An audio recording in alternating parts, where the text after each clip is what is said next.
Hey everybody, Will here from PPC Coach. Thanks for coming on board. It is, what's the, Thursday. Yeah, it's Thursday and the timer just hit 0. I wanted you guys to see that. I thought that was pretty cool. Anyway, we're starting. So now we're closed. The doors are closed. We're only going to have new, just take care of you guys. Focus on that. Anyway, let's begin. Give me 1 if you can hear me and see my screen. Everybody good? Good, good, good. And let me know where you're located to. Just want to see. Got quite a few people on today. That's a good thing. Right on. Excellent. Wales, UK. What's the weather like in Wales? Raining? Cold? Cold here. Sacramento. Sun's out. Nice. Yeah, it's a beautiful sunny day here. -4, I think it is. Feels like -8 or -10 Celsius, so it's pretty chilly. But we just had a melt yesterday, so the snow is actually going away, which is not fun at all.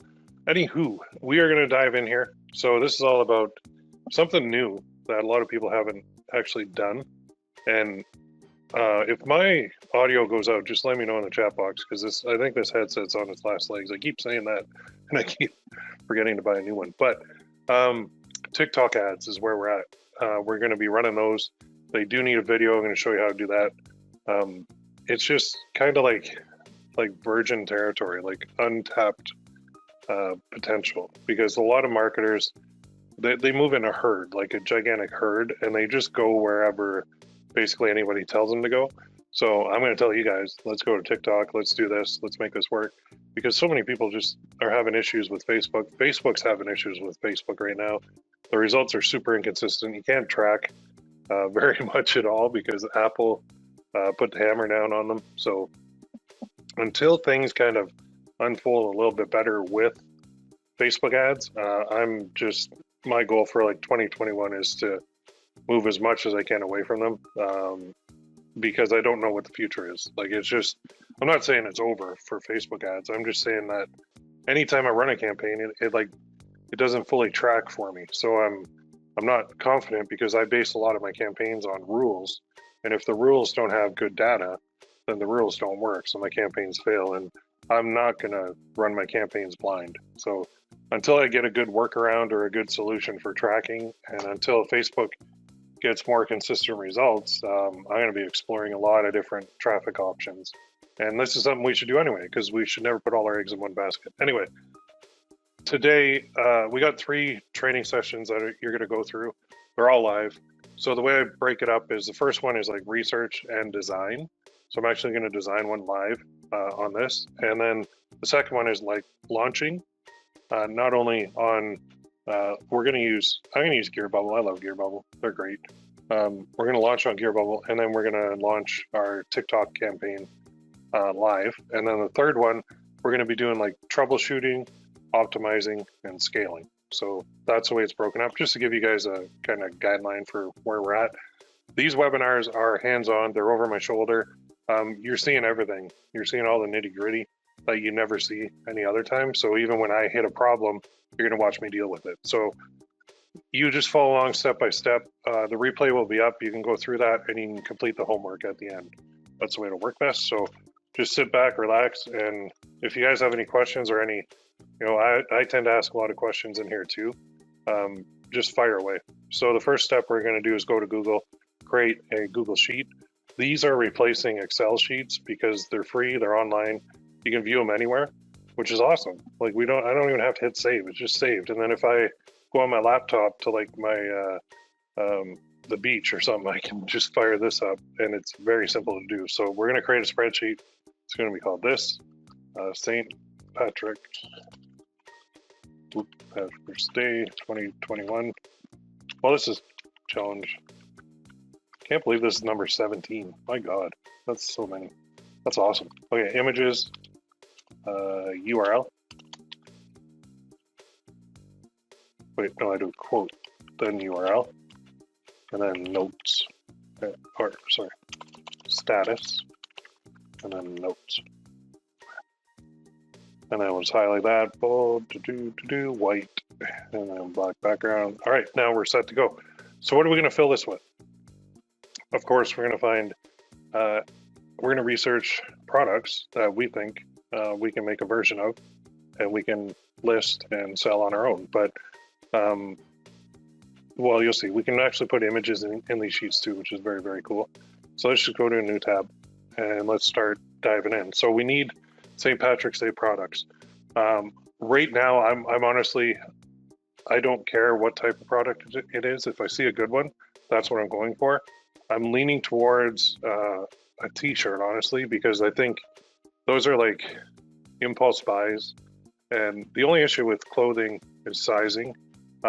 So if you have a store and you're doing clothing, you're doing customer service. So if somebody buys one, and it always happens, where somebody buys the size and then they're like, it doesn't fit. And it's like, well, if you bought the size that actually works for you, you'd be better off. So with us, though, we don't have to worry about that, because when we use Gearbubble, they handle that. So they handle the customer service, they handle the sizing issues, they handle all that for us. So our time is free. That's why I really like using platforms instead of my own store, because I don't have to worry about that. I don't have to listen to where's my product, it doesn't fit, what do I do, and dealing with returns and refunds and all that stuff. So that's what I recommend for you. But like I said, I'm not tied to it, so I'm gonna go like this. Funny St. Patrick's Day. Let's go t-shirt to start. No, I spelled that wrong. Well, Google's smart, they know. All right, here we go. So we got this, there's ads.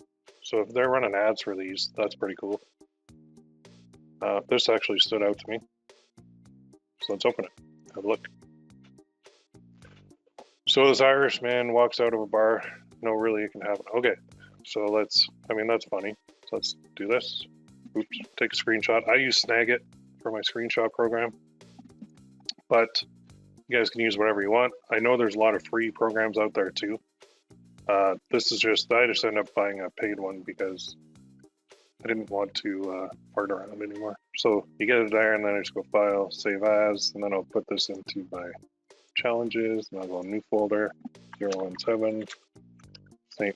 Patrick's Day 2021, and then I'll just go over Save. So that's where all my stuff's gonna go. I'll move that over. And then I'm gonna go to my sheet, and I'm actually gonna click it, and I'm gonna go Insert, Image and cell. And you can drag and drop too. I just find resizing is a little more difficult when I drag and drop. And where am I? 17 there. So I'm gonna put a tiny one in here. Super tiny. I'm gonna go bigger. And bigger. So we can actually read it. There. And the quote is, so this, I'm gonna do this all on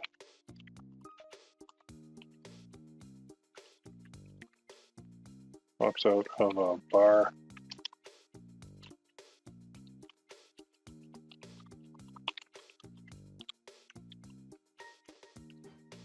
Okay, and then I type it like that, and then I go copy. And then there are these programs that capitalize. Capitalize generator. This one, capitalize my title. So all I do is just paste it in here. And then hit enter. Oop, or title. There. Then I didn't have to play around with that. And I'll just go paste. There. So now I got it in capitals. I'm going to put the URL just for future reference, because sometimes you find like a gold mine of good stuff. And I don't need all that other tracking stuff. So I'll just go like that. And then I'll go paste special. Values only. And under status, I'll go pending. And notes, I mean, this could actually go on a shirt or mug or tumbler or wine glass or any product. So the quote itself, because I've seen this quote quite a bit, you don't have to limit yourself to just one specific product type. You can actually go on a whole bunch. So just know that. Maybe what I'll do too, somebody's saying, can I get a copy of the sheet? Yeah, I'll share this sheet on the forums. So I'll put a link when I post a replay. I'll put a link so you guys can have a copy of this, and you can just keep making your own. So there's one. I'm honestly, I'm not all that enthused about this one, mainly because somebody really they posted some in my forum saying they're Irish, and that people making fun of Irish people on St. Patrick's Day is actually a really big deal in Ireland. So I'm like, well, I don't want to offend anybody in Ireland. So I think what I'm going to tend to lean on is not really things that mention Irish people if I can avoid it, because I'm Canadian and we have this, people put the same stereotypes on us that are completely untrue. So I get it. So I don't want to offend anybody in Ireland. So something like lucky is probably better. And actually, that's pretty cool. Yeah, like the other thing is we have to consider, oh, they got a whole, well, look at that. I might hit a gold mine here. We have to consider who we're advertising to. So let me just do a little sidebar here. So TikTok ad demographics is what we have to consider. So the ultimate guide, TikTok revenue, what demographics? Okay, that's age. I need gender. Who's TikTok? I already know the answer, but I'm looking for proof here. 20 important stats. Well, let's go to the first one. So when we're creating products, if we create them, and typically I've built a huge business in selling necklaces, and my target market is men. And it's men buying a necklace for somebody else, whether it's their wife, their girlfriend, their fiance, their daughter, whatever it may be. That's my niche. That's my thing. That's how I work. So all my designs for necklaces will not apply to TikTok, because TikTok is full of, and people think it's all kids, and it is. There's a lot of kids, but there's also older people. There's actually a percentage. But here it is. So TikTok is largely favored by Gen Z. So Gen Z is like kids. But more older users have started jumping on the platform in 2020. So the share of 24 to 34-year-olds on the platform increased 22% to 27%. At the same time, 35 to 44-year-old demographic increased from 13.9% to 17.1%. So the trend is growing. Now, this demographic of basically this one is where the money's at. So we know that. I know from looking at TikTok, and if you haven't downloaded it, go put it on your phone. It's actually, there are some funny videos on there.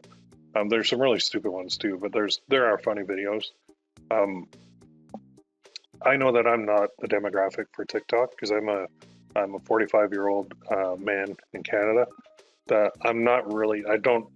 Even before I started really researching them, I never had it on my phone because why would I?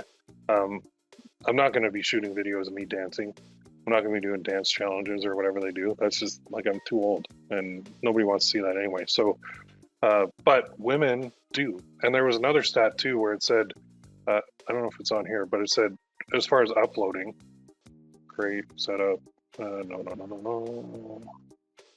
It said that basically 83% of the users on TikTok actually uploaded content. So to me, the way I read that is it's women. I know it's women. I can't find the stat right now, but it's women. There are older women, older as in beyond there's not just 18-year-olds or teeny boppers. There's also older women as in 25 plus. And the older people get, the more disposable income they have. They also want to upload content. And when they want to upload content, they're doing that for a reason. And the reason being that they want people to look at it. And they want to get oh, that's so funny. Or, oh, you're great. Or, oh, you dance so well. Or all that stuff. They want compliments and they want attention. So when we know that and we know who the demographic is, I know I'm not going to take one of my necklaces, like one of my dad to daughter ones.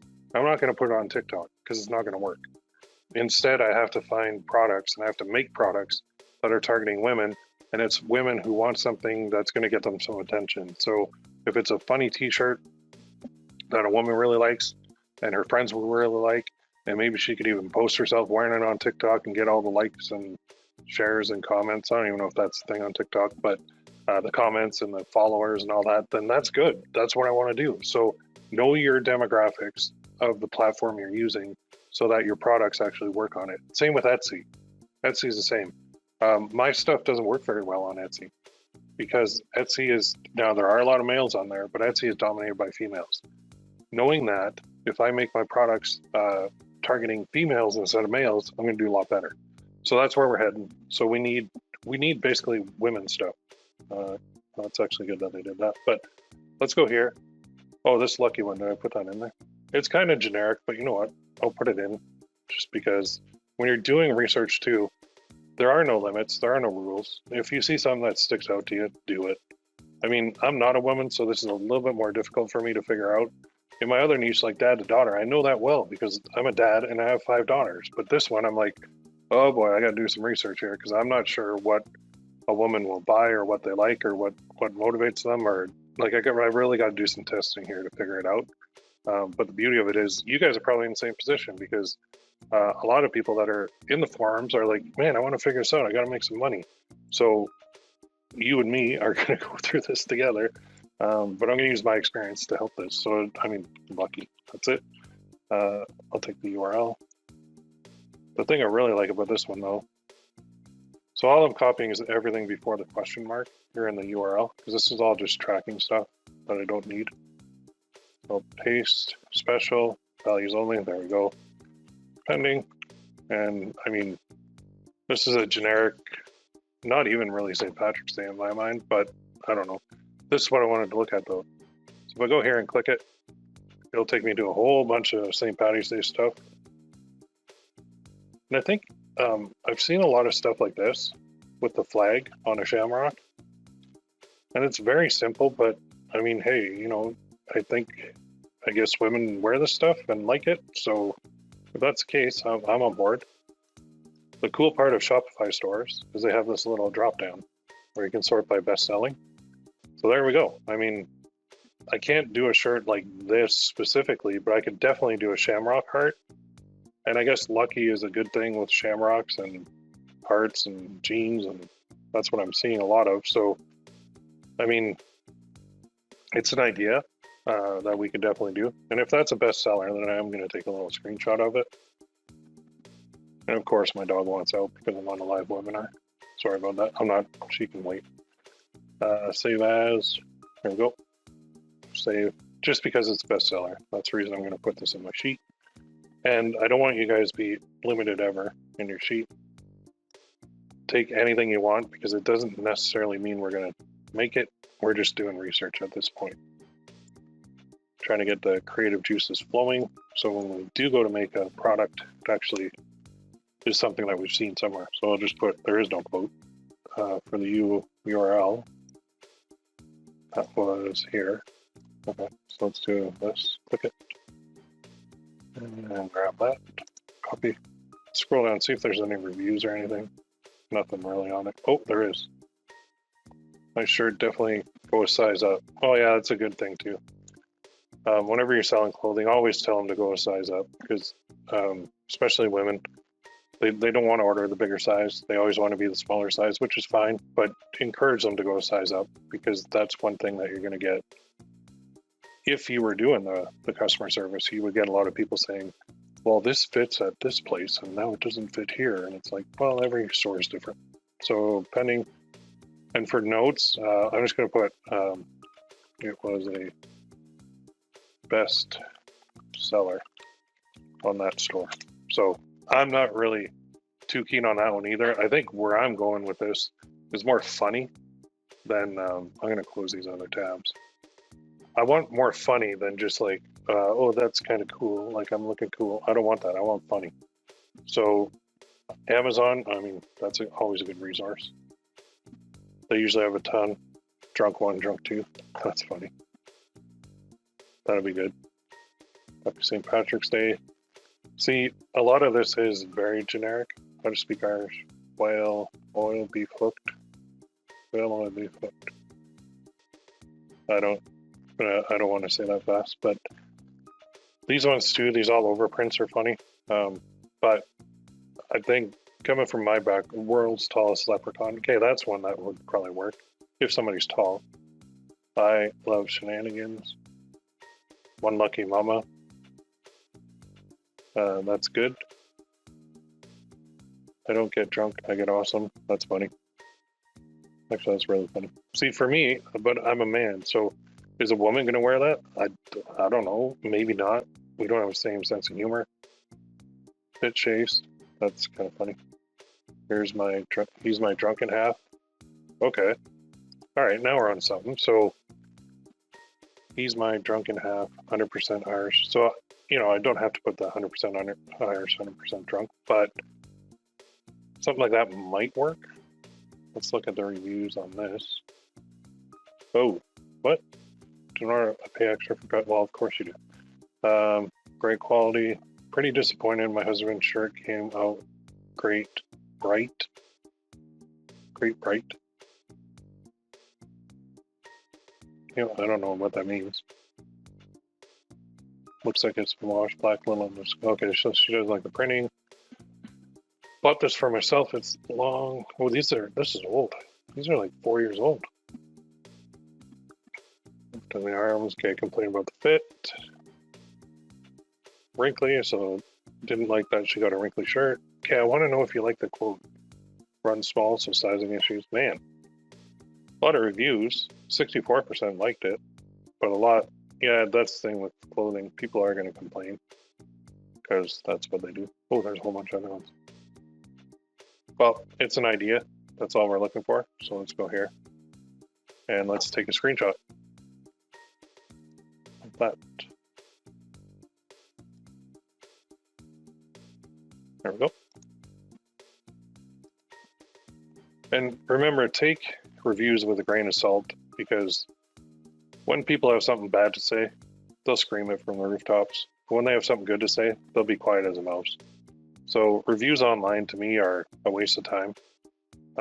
Just because somebody is always going to complain about something no matter what. You could have the most perfect item, perfect process, perfect delivery, perfect everything, and somebody will always find something to complain about. So that's why, like, for me on Etsy too, I have a couple Etsy stores, and I honestly, I don't really like them, just because it's like, man, I've done everything right here, and you're still complaining. And then they'll leave a bad review. They'll be like, oh, I loved it. I love the mug, but it was a little bit small. And so they gave me like three stars out of 5. And I'm like, it said 11-ounce mug right on it. Why are you complaining? Like, if you wanted the big one, buy the 15-ounce. But that's what people do online. They complain. All right, so he's my drunken half. I'm not going to put 100% Irish, 100% drunk. But here I am going to grab this. And I'll put this. So, I mean, what we're looking for is a quote that we could actually, so I'll put, don't put the Irish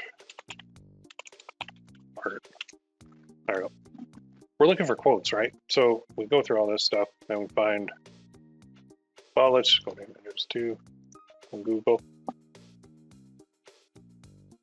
Fat people are harder to kidnap. True. Get your eyes off my shamrocks. Okay, here we go. This. Okay, I'm going to open that in a new tab. That's what I like. Okay.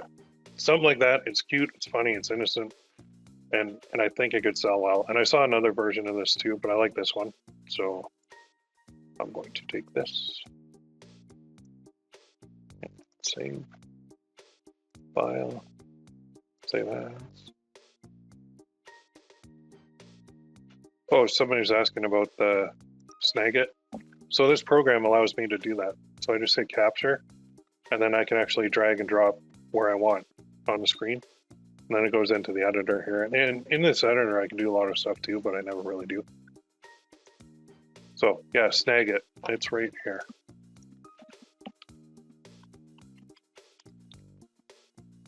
This one. Now it's not free, but I find, you know what, I do so many screenshots that I want it. It's good, it's powerful. What does it cost? Cheap? It's like 64 bucks Canadian for me. But this is my business. Like, you got to spend money on some stuff to make money. So not everything's free, and sometimes free is usually crap, honestly. So, I mean, like you guys, right? You could go to YouTube and you could look at all the free tutorials you want on making money online, but I'll tell you, 99% of them are garbage. Unless you pay for something, and plus you're not actually going to execute anything when you don't pay for it. So Yeah, I paid like, I guess 64.09 to convert it from US for me, but worth it. I use this thing every single day, and I've got like thousands of uses from it. So yeah, I definitely recommend that. Where were we? I bounce around a lot. We were on the Shamrock one. There it is. Get your eyes open. Okay, so let's insert this. See, this one I've seen before, and I really do like it. So I'm gonna go insert. Come on, insert image. And I'm sure there's hotkeys I could use too, but you know what? Not everything's a hotkey in life. There we go. Sometimes you can take your time. Go at your own pace. But this is one that I think could work. So get your eyes off my shamrocks. Now, the reason I'm saying that is because I found another design I posted in my group, but I saw it and I showed the wife, and the wife, she laughed. So I'm like, okay, well, that's all I need. If you're ever in doubt, show it to the target market and go, hey, what do you think of this? And if they're like, oh my God, yes. Okay, let me click it. Open a new tab. Oh, it's Pinterest. Okay, so it's this pin, which is good because that leads us to like down another rabbit hole, which is Pinterest. And Pinterest too. Pinterest is perfect because, okay, love this. Wife laughed, and I did show her a version of the shirt before, and she laughed. So to me, that means we're good to go. But I love Pinterest for doing this too, because we can find so much stuff, and then you can see comments, and you can go to their site. Oh, shirts by Sarah saved to St. Patrick's Day shirts. So people are like putting boards together. Look at all these related ones. Rub me for luck. Funny. Love it. Shake your shamrocks. It's a beautiful day to leave me alone. Even that, right? With the shamrock. Stop staring at my shamrocks. There it is again. Touch my lucky charms. And I'll... Hang on. Let's hit this one. Touch my lucky charms and I'll choke your little leprechaun. Oh my God. So totally inappropriate, which I love. So let's go to this. It's on Etsy. So I'm just going to do... Oh, it's gone. Ah, man. All right. That's funny. The rabbit hole gets deeper and deeper. Double entendre. Love it. Some people might not. That's fine. Everybody's got different tastes, different senses of humor. No worries. That's what makes us all awesome. So let's go here. Oh man. Love it. Can't really read it, but I love it. So touch my lucky charms and I'll choke your little leprechaun. Good one. Now the item's unavailable here, but it is a pin, so I don't know what happened. Maybe it got... I don't see why that would get taken down. Love it. Funny stuff. Okay, good. We got two here that I'm liking a lot. I think they're funny. So let's go back to the page. So we got that one. Shake your shamrocks. Rub me for luck. Here's another one. Oh yeah, tank tops too, right? I mean, it's not just t-shirts. We can also do these. Okay, I don't want to log in right now. You know. Oh, it's on our good friend Teespring, who changed their name to Spring. And this is like actually where it all began, was Teespring. But then the owners got bought out. They left. Walker and the other dude. And now it's a corporate giant that just does like supplies for... I don't care about us little guys anymore. So let's save that one. That's a good one. Funny.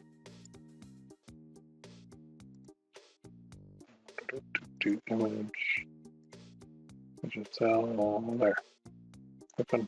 Now, if this isn't your style, then that's cool because you can actually go and find any type that is more your style. But I'm just thinking of my target market, and I'm thinking, okay, if I can find something funny that'll get somebody attention and make people laugh, then that's kind of my goal. So something like this, I think it's funny. I think it can work. Let's grab that board back here. Yeah, another good one. So speaking of our buddies over at Teespring, watch this, another rabbit hole. Oh, sell merch with TikTok, how about that? That's pretty cool. Oh, YouTube merch, right on. Creators, yeah. They kind of took that one. But on their front page, you're gonna see a lot of stuff. Staff picks. Nardwar, I never got that guy. It was funny, but athletics, creators, let's make merch happen. What I like about this is they used to have a search function somewhere. Trending. Where'd their search thing go? Discover? No. Yeah, see, good old Teespring, making it hard. Like I work online, and how come I can't find the search on their site? I still have a Teespring account. Where is the search? Ah, this sucks, man. All apparel. Does it do have a search in here? There used to be a way to search this, I swear.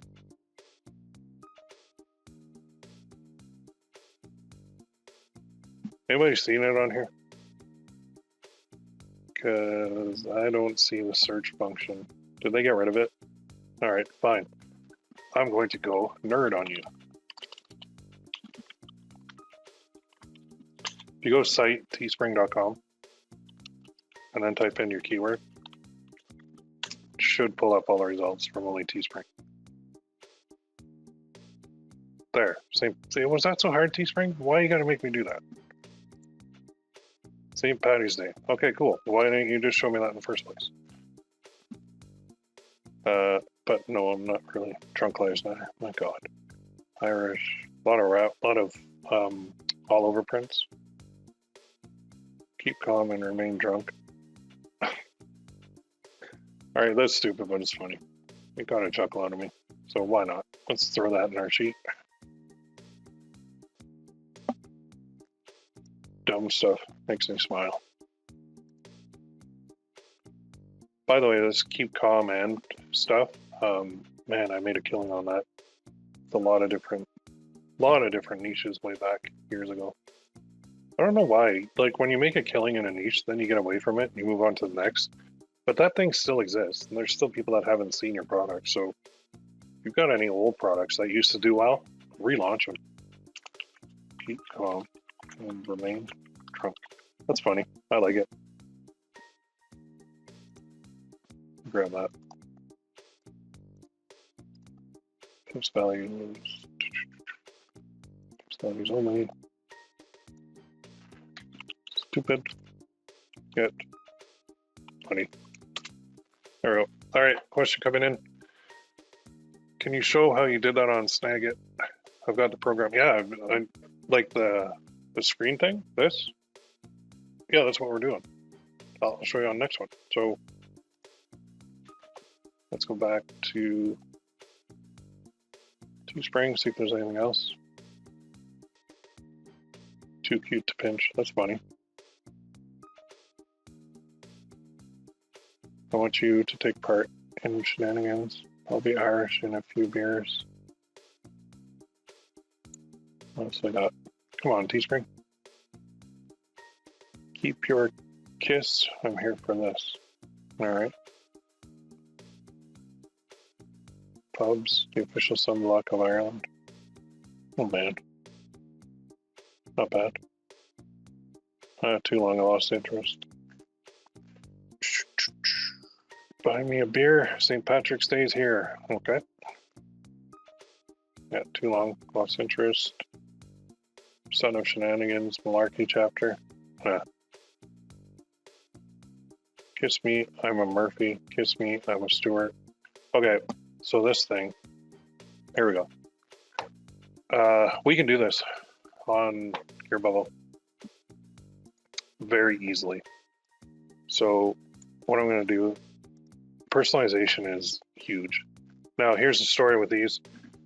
Back when Teespring launched, and Facebook ads were in their infancy, I'll call them, we could actually, there was a way to create a list of people who were named Stuart on Facebook.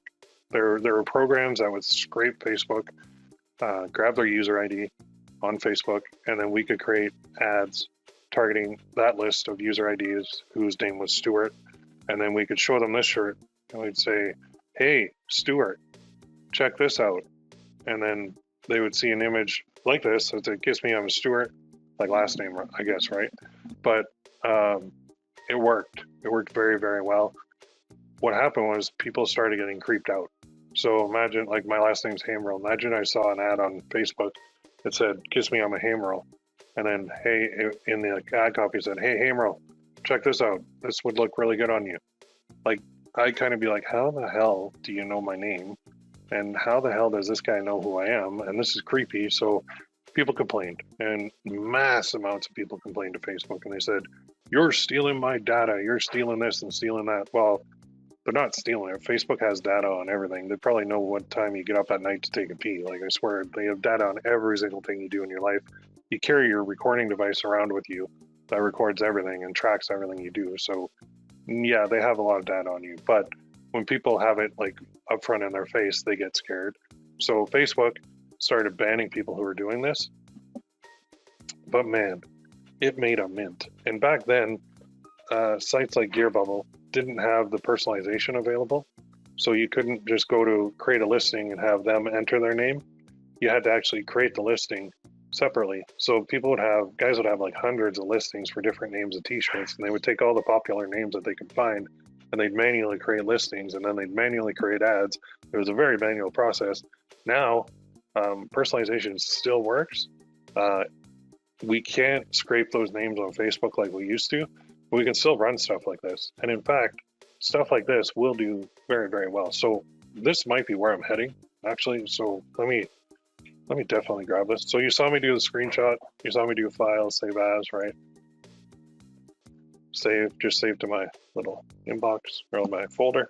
And then right here, I mean, yeah, this is something, I'm glad I stumbled on this. I'd actually forgotten. So, and I admit it, I did this too back in the day. I would scrape lists of people's names, and I would be the guy with the ad. Some guys took it like, I would kind of try and fly under the radar with it, but a lot of people went really, really big and got a lot of attention. So that's the thing. When you're doing something like that, if you go too big too fast, it's going to crash and burn because somewhere something's going to fall apart. In this case, people complained to Facebook, so it fell apart. Now, what do you do? Like, how do you advertise something like this if your name's not Stuart? Well, you put kiss me, I'm a, insert your name here. That's your video. And your whole video can be showing how to actually make this shirt, like live. So that's what you do. So you can still advertise this to the masses. You don't have to scrape names. You don't have to even know their last name. They're going to type in their last name into Gearbubble. It's going to create the shirt right in front of them, and then they can order it. That's freaking awesome. In fact, this is where I think we're going to head. So this kiss me, I'm a thing is just super powerful. So I'm just going to put blank. But my God, I totally forgot about this thing. I knew something was out there calling me.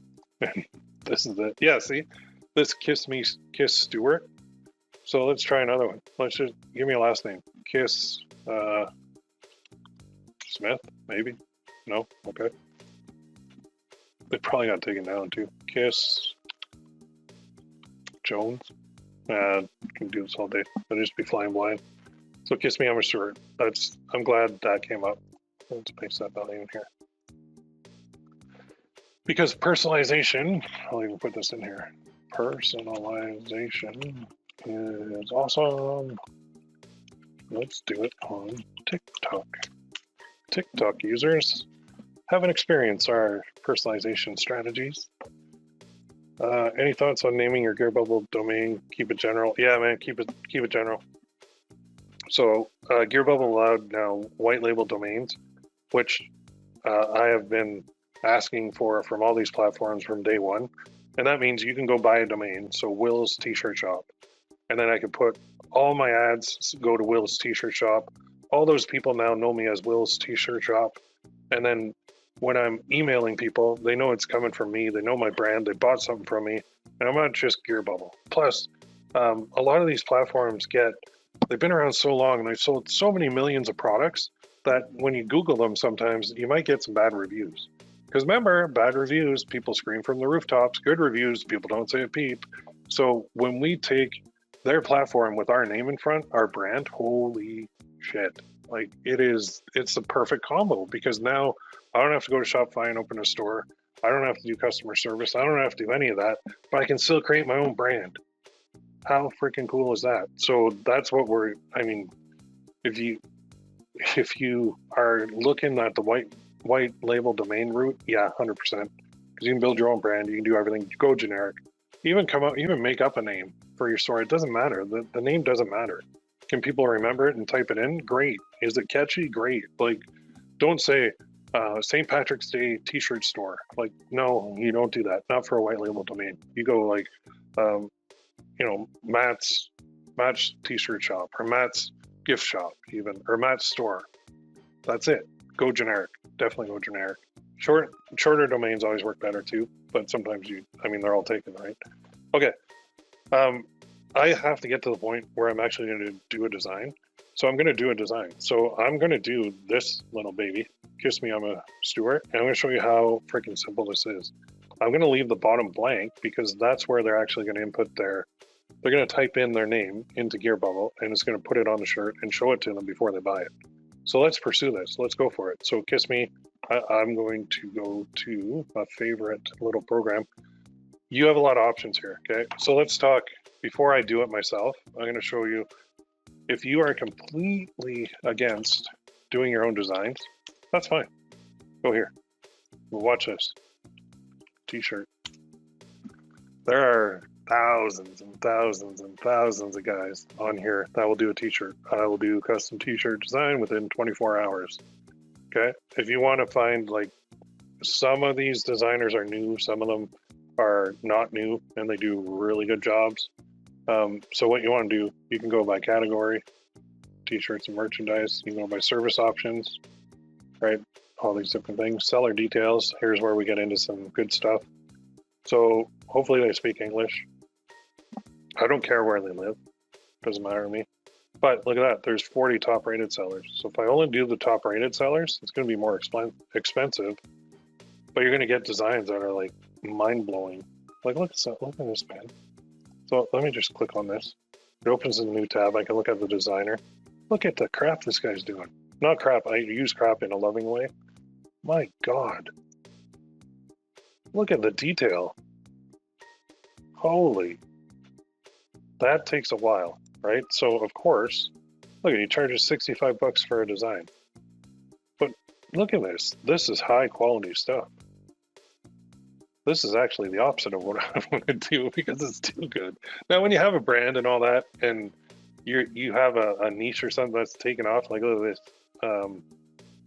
So obviously this is for like gun guys and conservatives, I'm guessing, but they would eat that stuff up.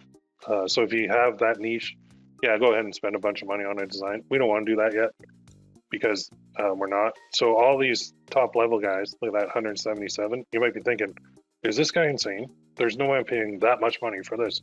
Look at his designs. Look at the detail. Look, like he's doing art and really well. Look at that. Just the art from an art point of view. Holy crap. Yeah, no wonder. The enemy within. Oh dear. The Hourglass Project. Whatever this is. Band. Yeah, this guy is doing like super duper high quality shirts. So we're not there. We're not at that level. So that's why when we go to seller details, you can include them, but they're always going to be more expensive. You can also scroll down 10 more. They used to have ratings, but new sellers tend to be the cheapest. Level 1 and level 2 are good. So even level 1, look at the price difference here. You can see, look at the quality, look at what they're doing, right? $6.56, I'll create an attractive graphic t-shirt design in just 8 hours. Wow, that's actually really good. Look at it. So we need a very simple design, right? Kiss me, I'm a, with some shamrocks on it. So this guy could do it for peanuts. Look at, that's exactly what we want. Super simple. So if you can't do a design, there's no excuse. 656 Canadian is peanuts for this. So you can go here, you can do it. That's one way to outsource. I'm going to create my own, and I'm going to do it in what's becoming one of my favorite programs, Canva. So Canva is like really good for this. They got a boatload of templates, but if I go here and I go to, just going to try this. Card, oh. Let's go t-shirt. Okay. So Halloween, pop culture, professional, fundraising group. Let's just go t-shirt. They have all of these templates that you can use, and you can edit every single one of them, which is very cool. What if I just put kiss me in here? I wonder if there's a template. There might not be. Probably not. So we have to start from scratch, but that's fine. So I can create a design. And then I can go custom size. And then I can say, you know what, let's do it 1200 by, I don't know, 1200. Great. Now I got a blank canvas. So what am I going to put on here? Well, I need some text. So let's go to text. And let's find some nice looking text that we can use. And we want to do a kind of, I like blocky best because it comes out best. So this is actually good text. So if I go here and I go kiss me, I'm a, then I'm actually going to delete this part. That's fine. Then I can do all this fancy stuff. I can make it bigger. It can look good. And I can do that. I can change the background color too, somehow. Can't remember how. There is a way. So when I get in here and I'm like, oh, I'm stuck. How do I create the background? Well, help. Change background color. Oh, okay. Change element. Add a background. Where's on background? I know I got Canva guys up here. Left top. Yep. Where am I looking? Oh, you're looking at text. Okay, Canva guys, how do I change the background color? Where is it? Page? Over here.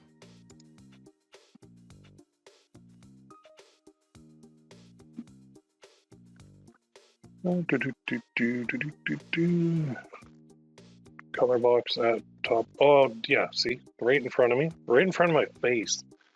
Oh, man. New color. Well, you know, St. Patrick's Day. Let's go green. There we go. Thanks, guys.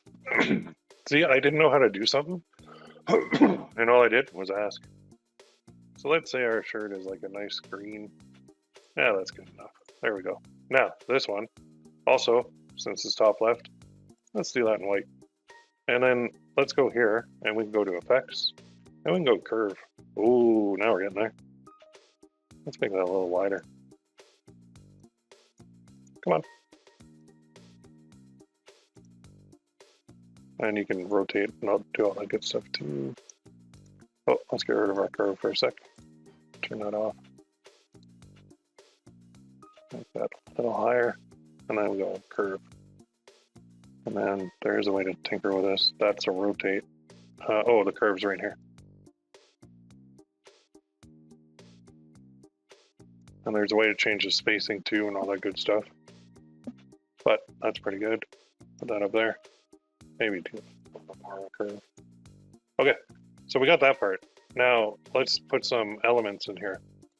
So what's an element? It's like this stuff, right? So I'm going to cross my fingers because there's got to be freaking shamrocks in here. Oh, I love you, Canva. You just made my life so easy. I'm gonna look like a pro. What's a good shamrock? Well, you know, what's this one look like? They got a big 3-leaf one. That's cool. I can find one of those. There's one. There's one. I could do an outline one. Whatever one I want. Usually the best, most used are kind of at the top here. There's one. What do I want to do? Probably a solid one, I would say.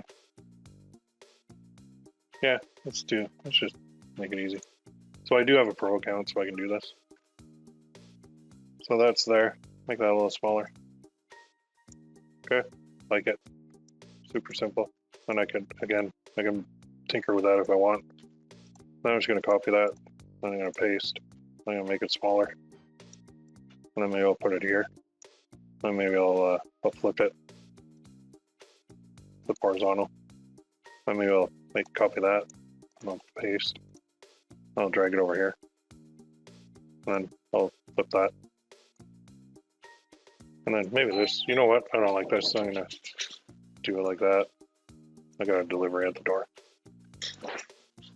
I love when you put the sticky notes on the door and it says, doing a live webinar, do not knock or ring the doorbell. And those Amazon guys are like, ding dong, like it's the first thing they do. Okay, anyway, let's drag that down here. Yes, I know. They're gone. You're fine. You're fine. They're gone. No. Yappy dog just heard it. All right, so, I mean, this alone, it's a little jammed up here. We gotta do the spacing better. Which is position. No, let's do this. Change. Wow, they're really going nuts. Sorry about that. Nothing I can do about it. Edit text, resize. Comment. So I do want to spread that out a hair. Anybody know letter spacing on Canva? You guys are pros. We got a bunch of pros in here. How do I space these letters out more? Next to effects. Like effects. Oh, here? Spacing. Ah, bingo. Look at that. Lovely. You guys rock. Love it. That's better. And then this, let's just make that a little bit bigger. So this simple little design, Kiss Me Ima, we're gonna leave the bottom blank because this is where their actual name is gonna be put when we upload this design to Gearbubble. So we have a design. So now I'm gonna download this and I can download it as a PNG and I can do a transparent background. So transparent means all I'm getting is a white part. And that's all I really want. Because when I put this on different color shirts, I can't do it like a green block. That'll look really weird. So transparent background is what I want. I download that, Kiss Me Ima, boom, done. Continue editing. Now I'm gonna save this to a folder, which is file, save to folder. And then I'm gonna create a new folder. I'm gonna call this St. Patrick's Day Designs. And then I think I saved it. And I'm gonna go save.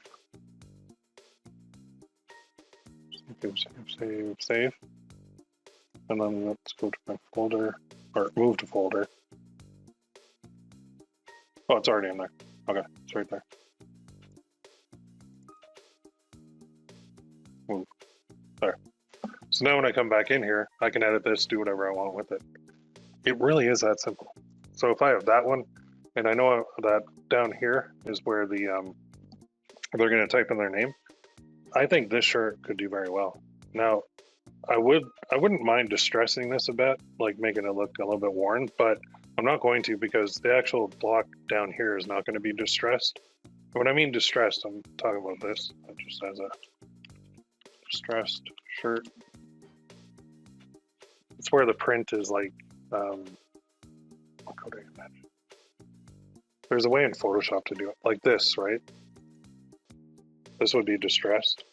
See how they kind of made it look worn? I like those better, but I'm not going to be picky. So I'm not going to distress this one. I'm just going to leave it solid. And it's really that simple. So Kiss Me Ima blank. They're going to put in their blank.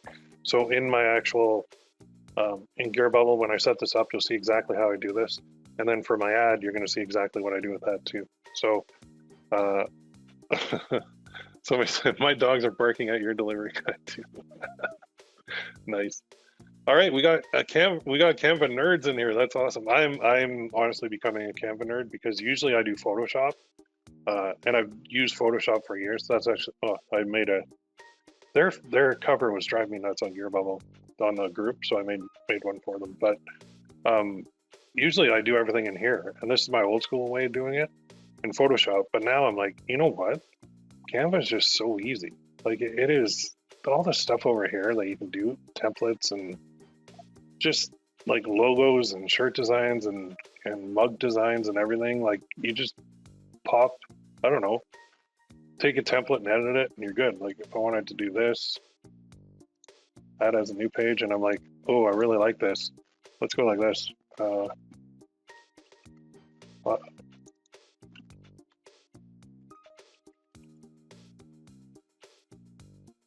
don't want to make that font smaller.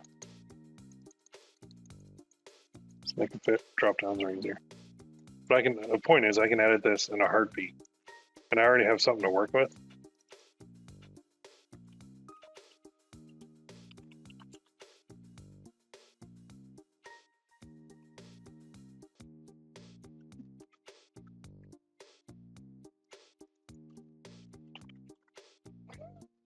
There.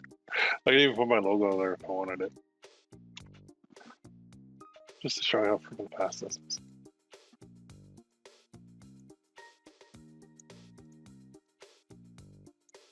And I'm a rookie in here.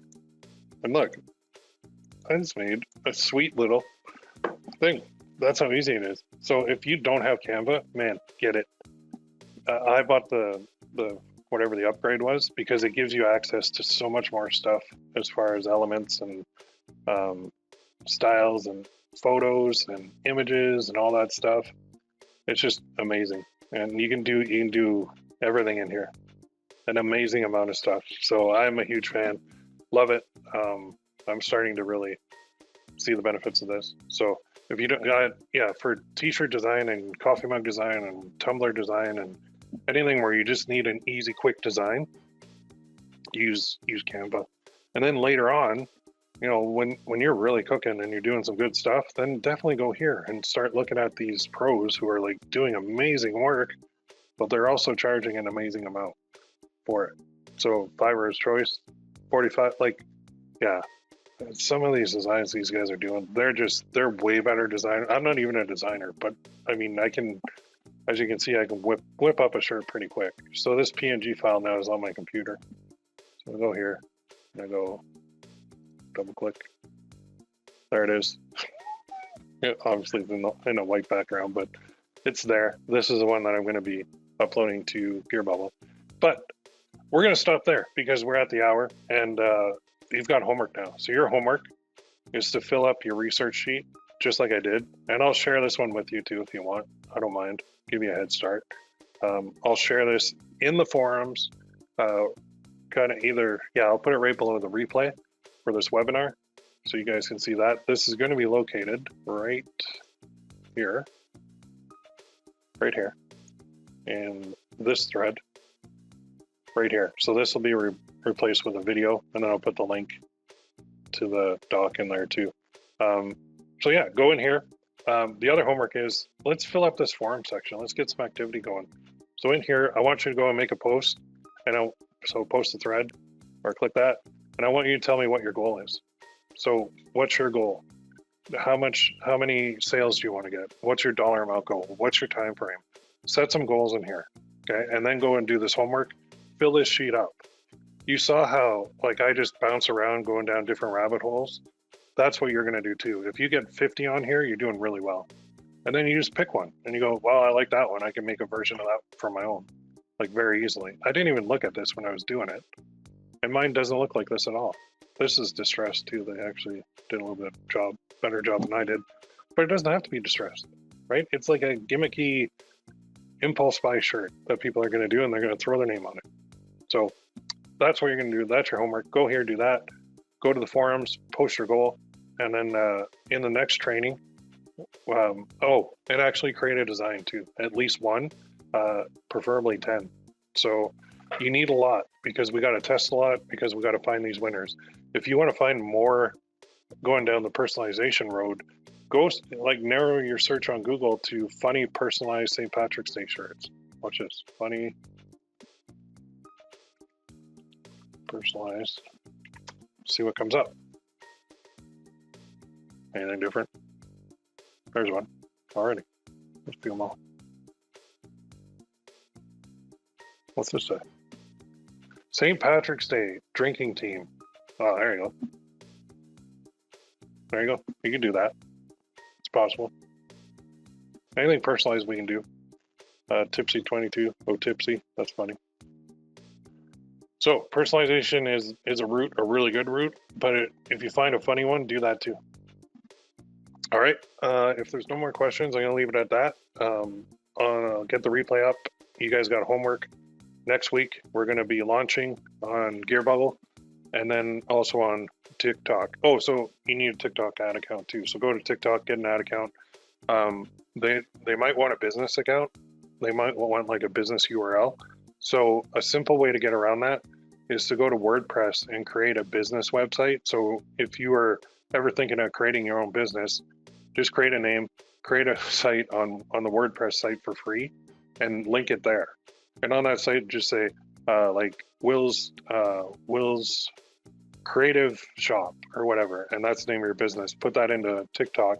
Create like a dummy page on a WordPress free site, and just link it there. Then you're good to go. That's the workaround for that. I actually have a real company, so it was easy for me. But if you don't have one, then you have to do that workaround. And because you are a business, you're not just a person now, you're a business. You're in the business of making money.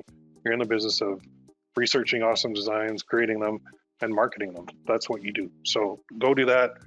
You will hit roadblocks. You'll hit things where you're like, oh man, now what do I do? So you have options. When you hit a problem, you can either quit or you can solve it.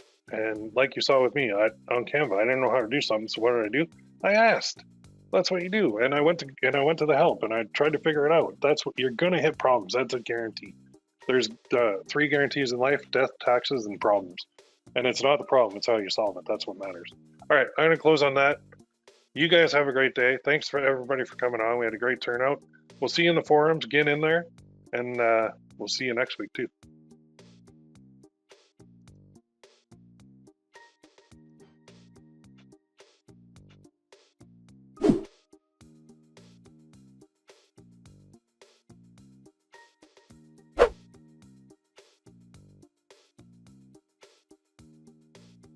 Hey everybody, welcome to webinar number 2.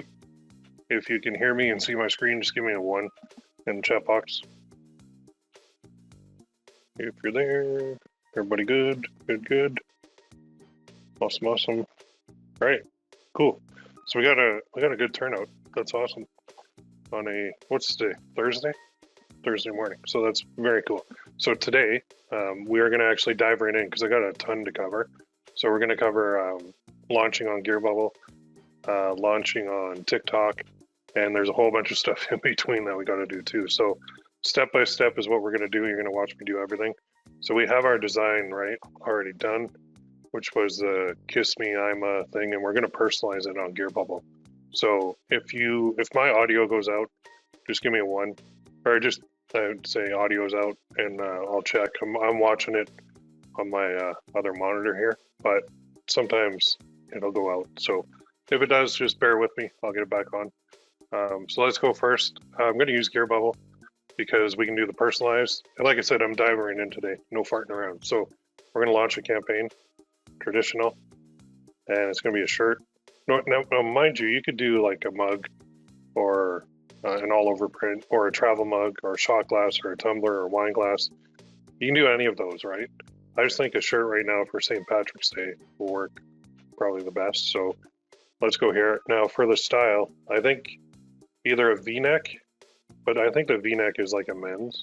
So I'm going to go women's tee because I think the women's fit a little bit different than a men's. And I'm just going to do a green one because it is St. Patty's Day. So pricing wise, I'm going to go at this, which will give me a $20 profit per sale. And here's where the fun part starts. So we got to do upload design. And I'm just going to grab my design and drag it over here. And I'm going to make it bigger. Right up at the top. And then this is the cool part. So if I click add text layer, then I can drag that down. And I can change the font. I'm going to go, I think, Arial black and a white. And make that a little bit bigger. There. Like, so when they come to this page, which I'm going to create in a second, or I mean, like Gearbubble will create, we can actually have them type in their name. So it's very cool. I'm not going to do a duplicate on the back, but I'm going to do next step. And I'm launching this right on Gearbubble too. I'm not using my own white label domain because you don't have to, because it's TikTok, it's not Facebook. So that's what it's kind of going to look like. And I will say this, kiss me, I'm a custom name. Like that. And then down here, we'll put want a personalized St. Patrick's Day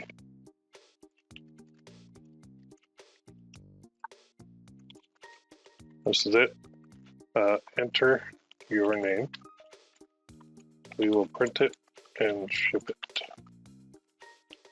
People love these custom name t-shirts. Your friends.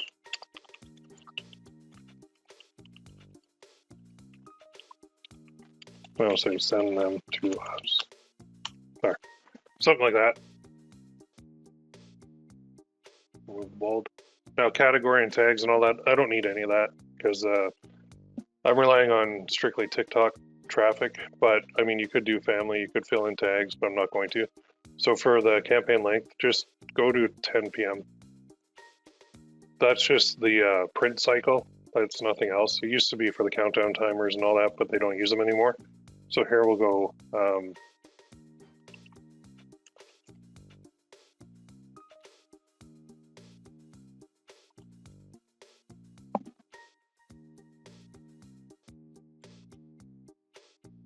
there, we'll put it like that, St. Patrick's Day name.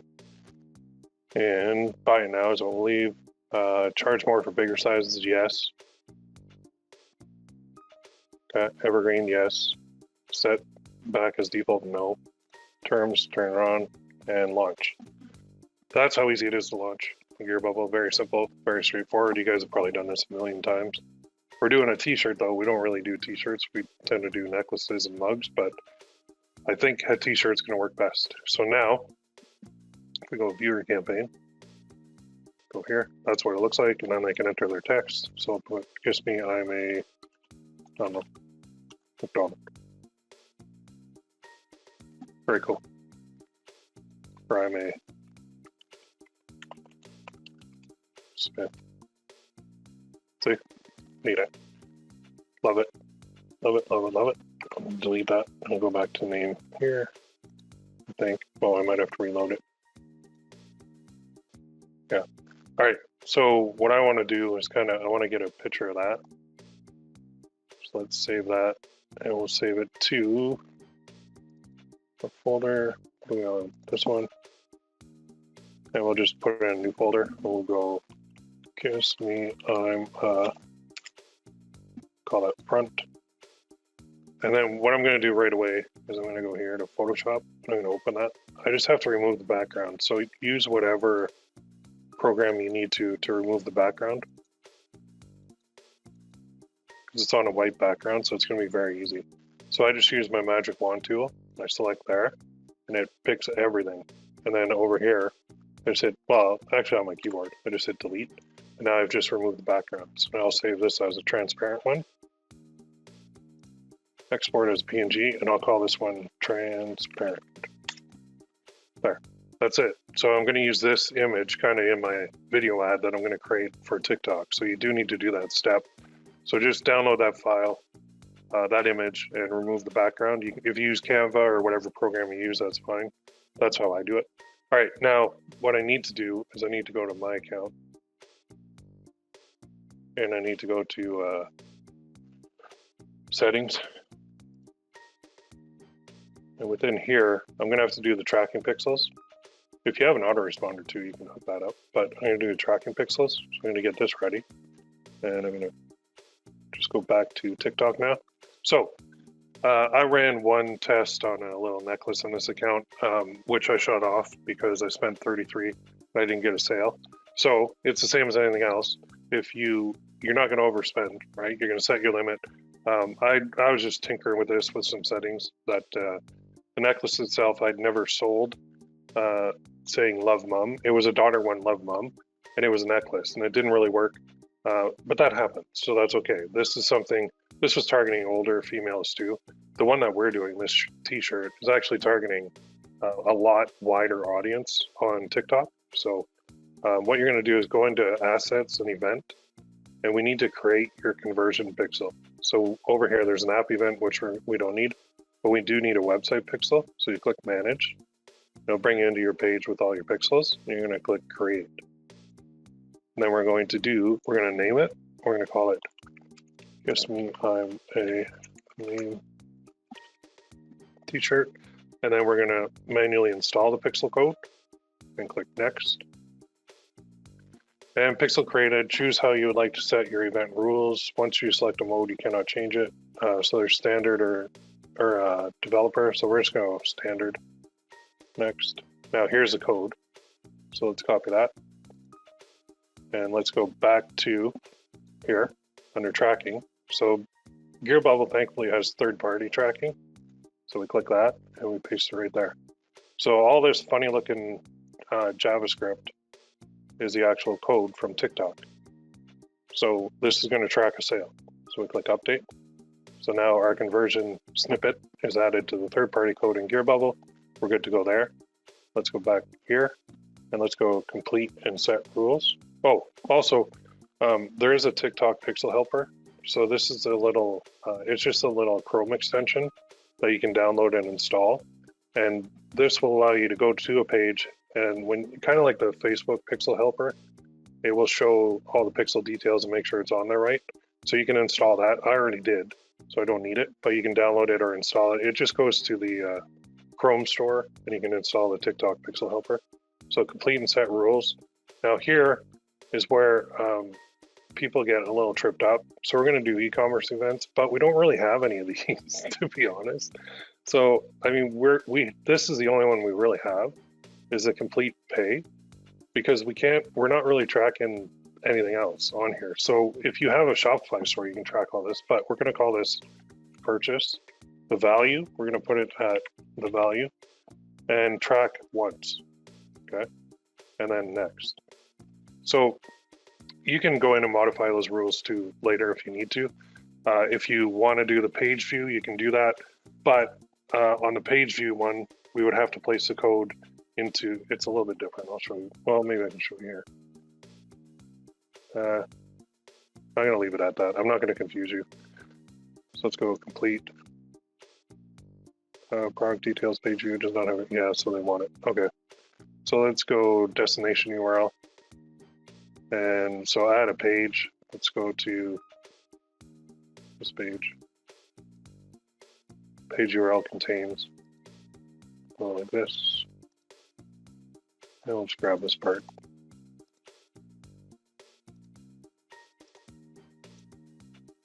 Complete. Oop, save. Complete. And add to cart, they want something here. I don't have an add to cart, so I can't really do this. I was trying to grab it by the JavaScript or a pop-up event, but I couldn't do it, so I'm just going to put in a dummy one here. I'm going to have to get with Dawn to do the add to cart in the other one.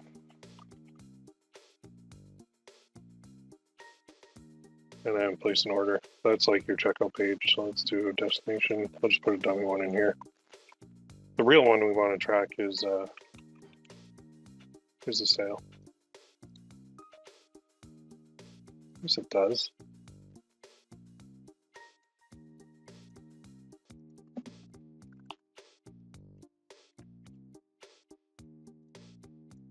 There.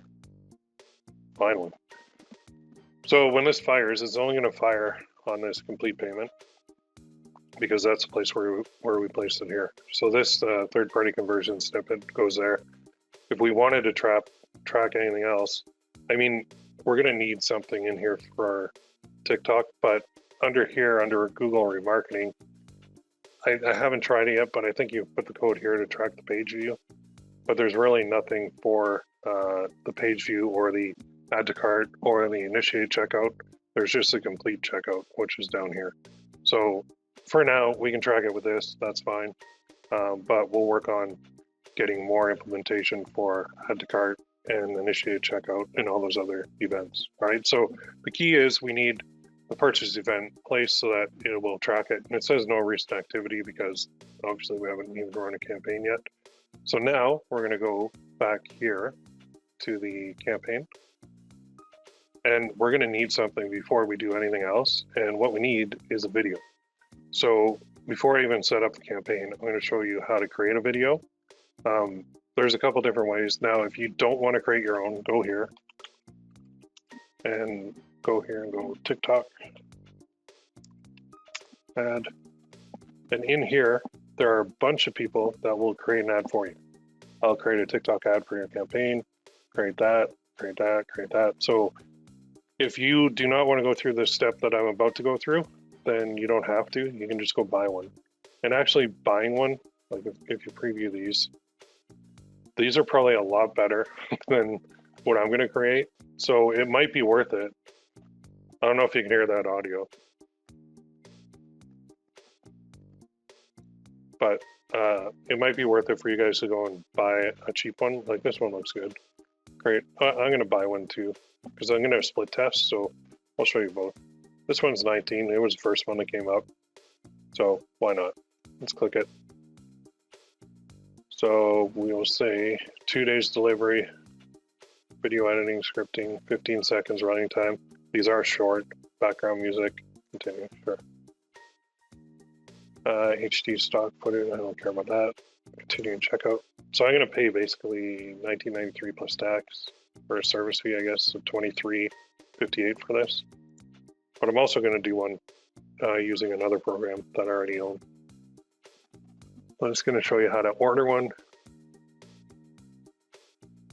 Okay, so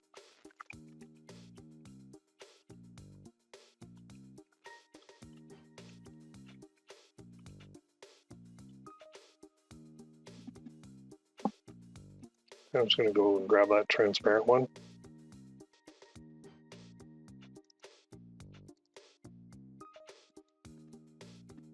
And in here, I'm going to put this is a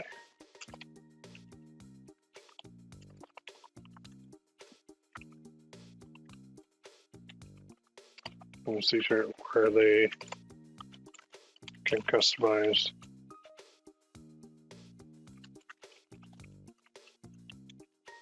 So can you say this? Want to put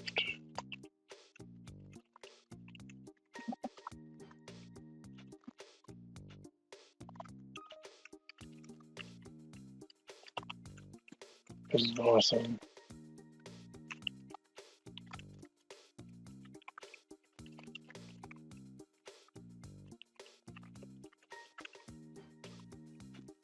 And then maybe you can use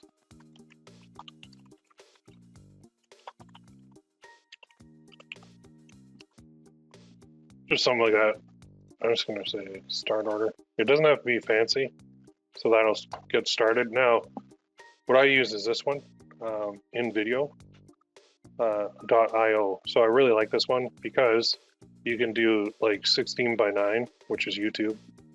You can do square, which is, I guess, Facebook, Instagram probably. And then, but this is the one we want vertical. So vertical 9 by 16 is what we really want to do. And you can use templates if you want. There's a lot of different templates. Sometimes it's easy to start with a template. Sometimes it's just simple to go and create your own. So if you do see any in here, product-wise, you can also search. So I could do this. I could put shirt. See if anything comes up. Or I could try like St. Patrick's Day and see if anything comes up. And if you hover over them, it should show. See, that's not really what we're after, but maybe not even a spring sale. Nah. Something like this, we could probably replace, well, we could replace the shoe with something else, which wouldn't be bad. How much to that? I mean, it's a start. Or we could actually create our own too. Buy one, get one for gold members only. And then the rest are the other. So let's go home. Let's try this. I don't think there's anything.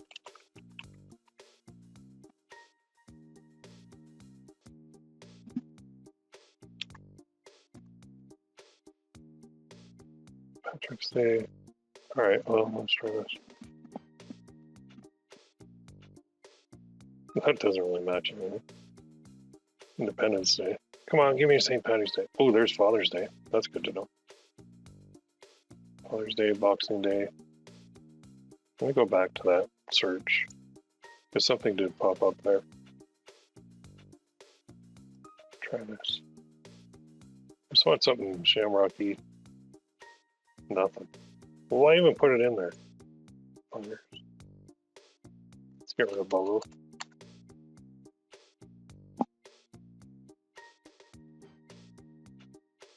Give me something. Nope. We can also build our own, but let's start with, we're gonna find something good here. What's this one?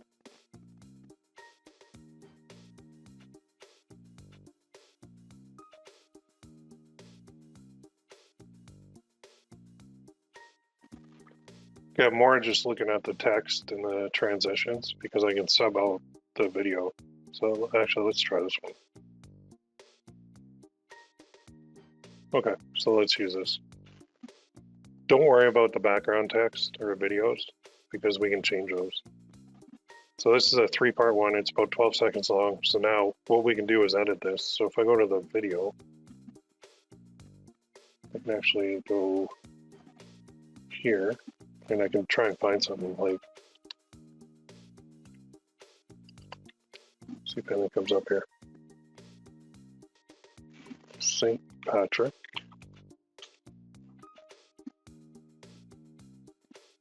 Something. Oh, shamrocks. We got shamrocks. We got flags. We got, oh, here we go. We got this kind of thing going on.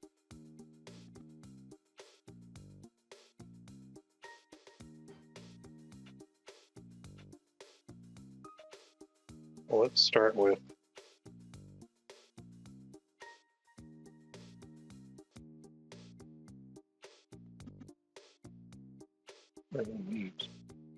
what's this? Yeah, there's a whole bunch that we can swap in there.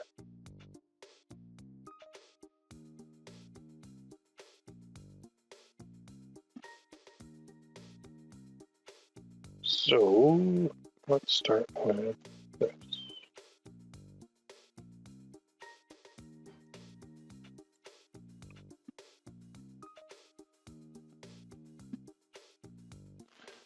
And this is what, 10? Current scene.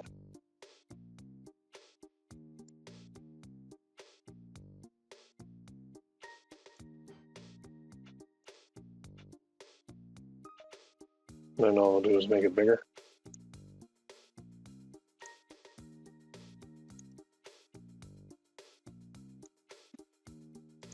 I'm just looking for a cool background.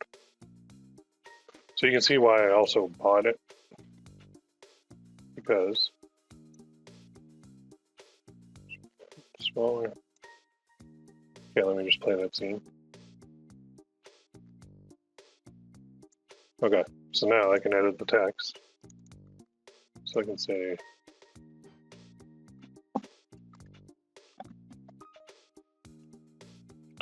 Saint. Let me make that white. Colors, white. That's better. Then I'll make it a little smaller.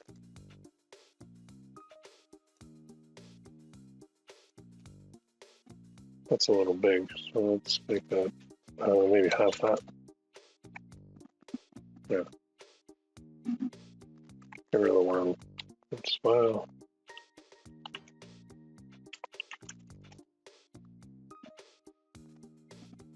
And let's move that up a hair.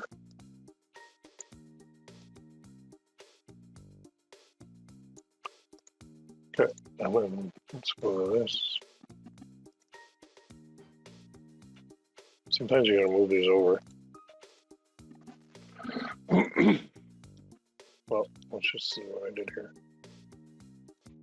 I think there's a word on there.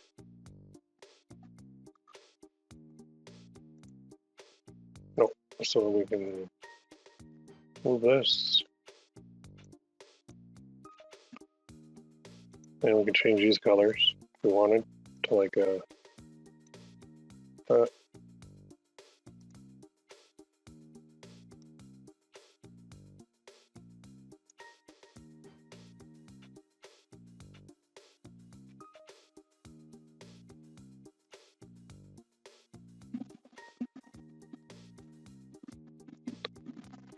St. Patrick's Day.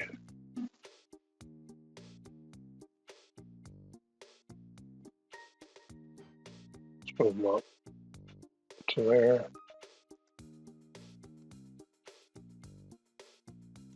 And now I'm going to insert my shirt. So I'm going to upload it.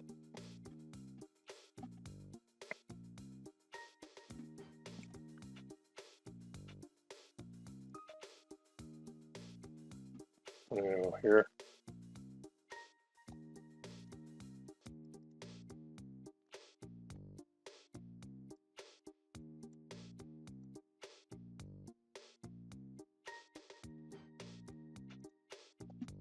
I think I hit it twice by accident.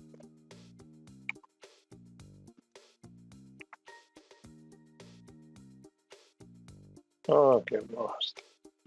Okay.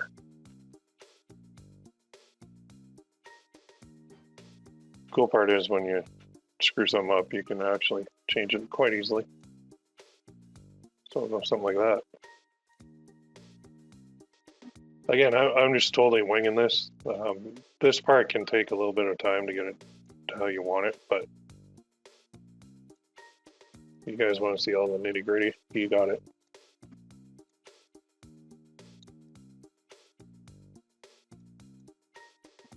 Okay, so that's that.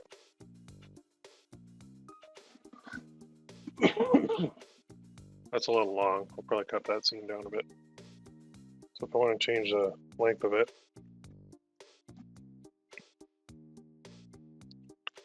right here,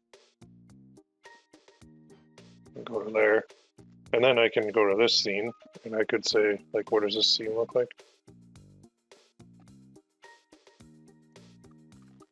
So I could change this to, wait, what's the look? Slide in the video. So what I'm going to actually do is I'm going to delete that scene right here. Where's my garbage can? Right here. Oop. Come on. Delete. Cut the whole thing. Players, logo, da, da, da, da, da. Oh, right there. There it is. I'm going to delete that, and then I'm going to also delete this. Then what I'm going to do, I'm going to copy this. Because on this part, I'm just going to change the text.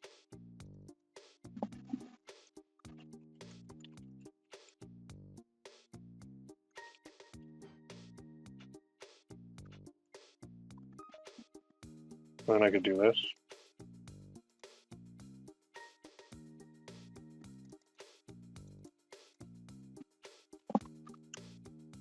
And then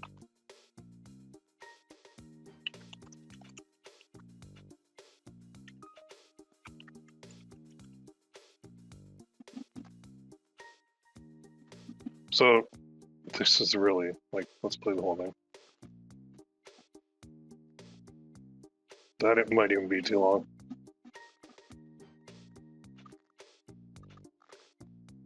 This is very crude, but you get the idea. And I got a logo up in the corner there I gotta get rid of. So here, I got this logo. I don't want that there. Delete.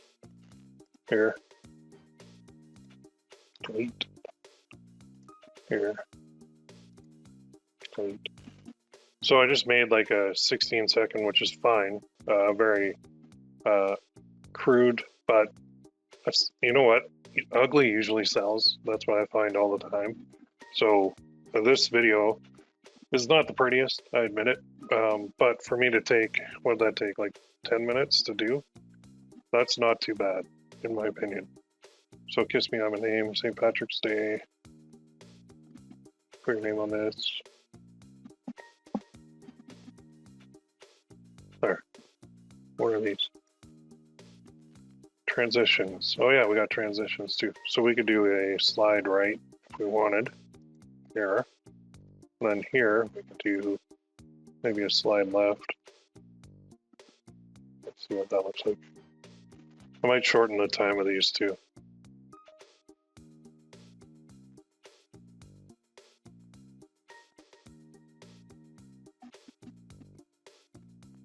Yeah, that's not bad. I mean, for putting it together live and having the pressure of delivering, there we go. That's good. I like it. Did I make any spelling mistakes? That's the next thing to check. And there are other videos in here too, right? So you saw how I replaced that. So I could go to this scene and I could put like another one in there too. So I could go like that again. And there's a whole bunch there. I have the premium version, but you can get the free ones. There's a lot of free ones in here too. What's this guy? Or you can do something like this. You can mix and match and do a whole bunch of different ones. If those shamrocks, you don't like them, like they're too blurry, you can do something else. There's tons, quite a few. That one's nice too. Oh, it's moving super slow. And there's a little white outline it looks like around that, which is not the best, but what can you do? And you can do animations too. So there's none on there right now, but we could do something like a fade in or out.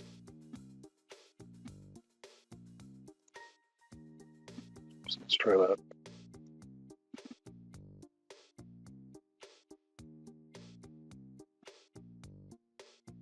And then on this one, we can do another one.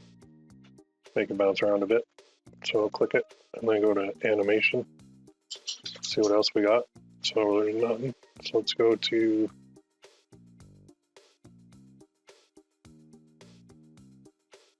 slide, blur, zoom.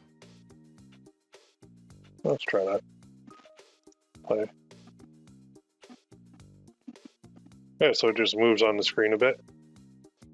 I like it. And then we do one on this one. You can do animations on the text too, so it's very cool. And this is the in place, and out. So there's 3 different variations you could do. So from down there, and then in place, maybe we'll zoom it. It's already zooming in. Then out, and we'll do a fade out. So let's try that. So it slides in from the bottom, zooms, and then it should fade out. There, we got real fancy. We can do that on the text too if we wanted. Under animations, there's a whole bunch. It's bouncing in right now, but in and out, you can do it. So let's just download this because we need a video so that we can get our campaign up and running. So let's do this, export. And this, now it's going to go to a screen where it's going to render right here. I hope it does it correctly. You have unlocked watermark-free videos. Now just edit your video and export it again to get full HD without any watermark. Well, it shouldn't have watermarks. So this will take a minute. So I'm going to move this screen over here. Keep an eye on it. And then now we can start our campaign. So let's go to here and let's go create. And you can use existing if you have one. So if you want to do duplicates later, like I have one in there, so I could choose that campaign and do a duplicate and I could edit the whole thing, but I'm not going to. So I'm going to start over. I'm going to do bidding type. The only type you have is auction. Now in here, they have, I don't even know why companies do this. They have like reach, which is useless because you're not really going to get any sales ever at all. A lot of this is going to be, it's pretty intuitive, so it's very easy to go through. But for consideration, traffic, I don't like, it seems like they're segmenting their users too, and they know who's buying and who's not, just like Facebook and Google do. So traffic, app installs, obviously we don't use. Video views, we don't need.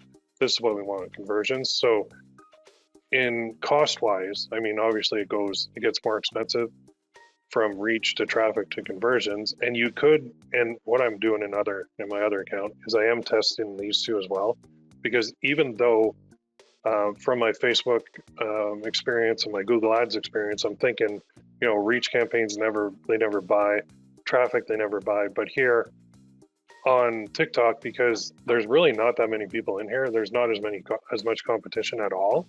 So I think you can run reach and traffic. I am experimenting with this. I don't have results yet, but just to make sure that we're actually getting what we really need, let's go with that.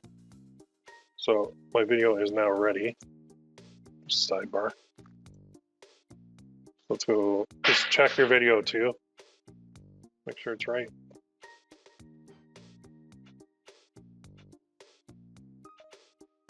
Okay, so let's download it. So that will go right there, and I'll move that screen back over. And then now under settings, for the names, I do the usual. I number them, so I know what's what, and then I'll put the date. Same as I do for any other campaign, and then I'll name it. So the name that I use is going to be the exact name that I have here. This way I know which one I'm in, and bear in mind, you're still going to be testing, right? Because we don't know which one's going to work. So I'm launching one today, but if you expect to launch one product and have it worked right away, I'm going to tell you you're dreaming, because that's not the way this stuff works. You have to launch multiple, and you have to pause the stuff that's not working, and you have to scale the stuff that is. So it's not just because we're going to TikTok ads that, oh, it's a magical button that we can push and we're all good to go. No, we still have to test. Okay, so we're still going to test. Stuff still is not going to work. It's still going to take some money to find the winner. That's the way it goes, just to set your expectations, all right? So for budget, yeah, no limit. No thank you. So you have to put 50 in here, but I'll show you on the ad group how you can actually spend less. I don't mind that because, I mean, typically I'll spend about $100 on a test. On the other necklace that I ran previously, the click-through rate was below 1%. So I actually decided to turn it off at about 33 cents because it just wasn't getting a response. If the click-through rate is above 1%, I'll let it run to like 50 or 100 to test it. If the click-through rate is like 2%, I'll let it run to 100. So on this, you got to really watch that little factor in there. I'll talk more about troubleshooting, optimizing, and scaling in the next one. This one, we're kind of focused on getting this thing up and running. I'm going to show you a couple other things that you're going to need to know and you're going to need to do, or your campaigns will get disapproved. So continue. And now under settings, again, the ad group name, we go 002-01. So campaign is like the first part, last one is the ad group, the 001. So this is the campaign number.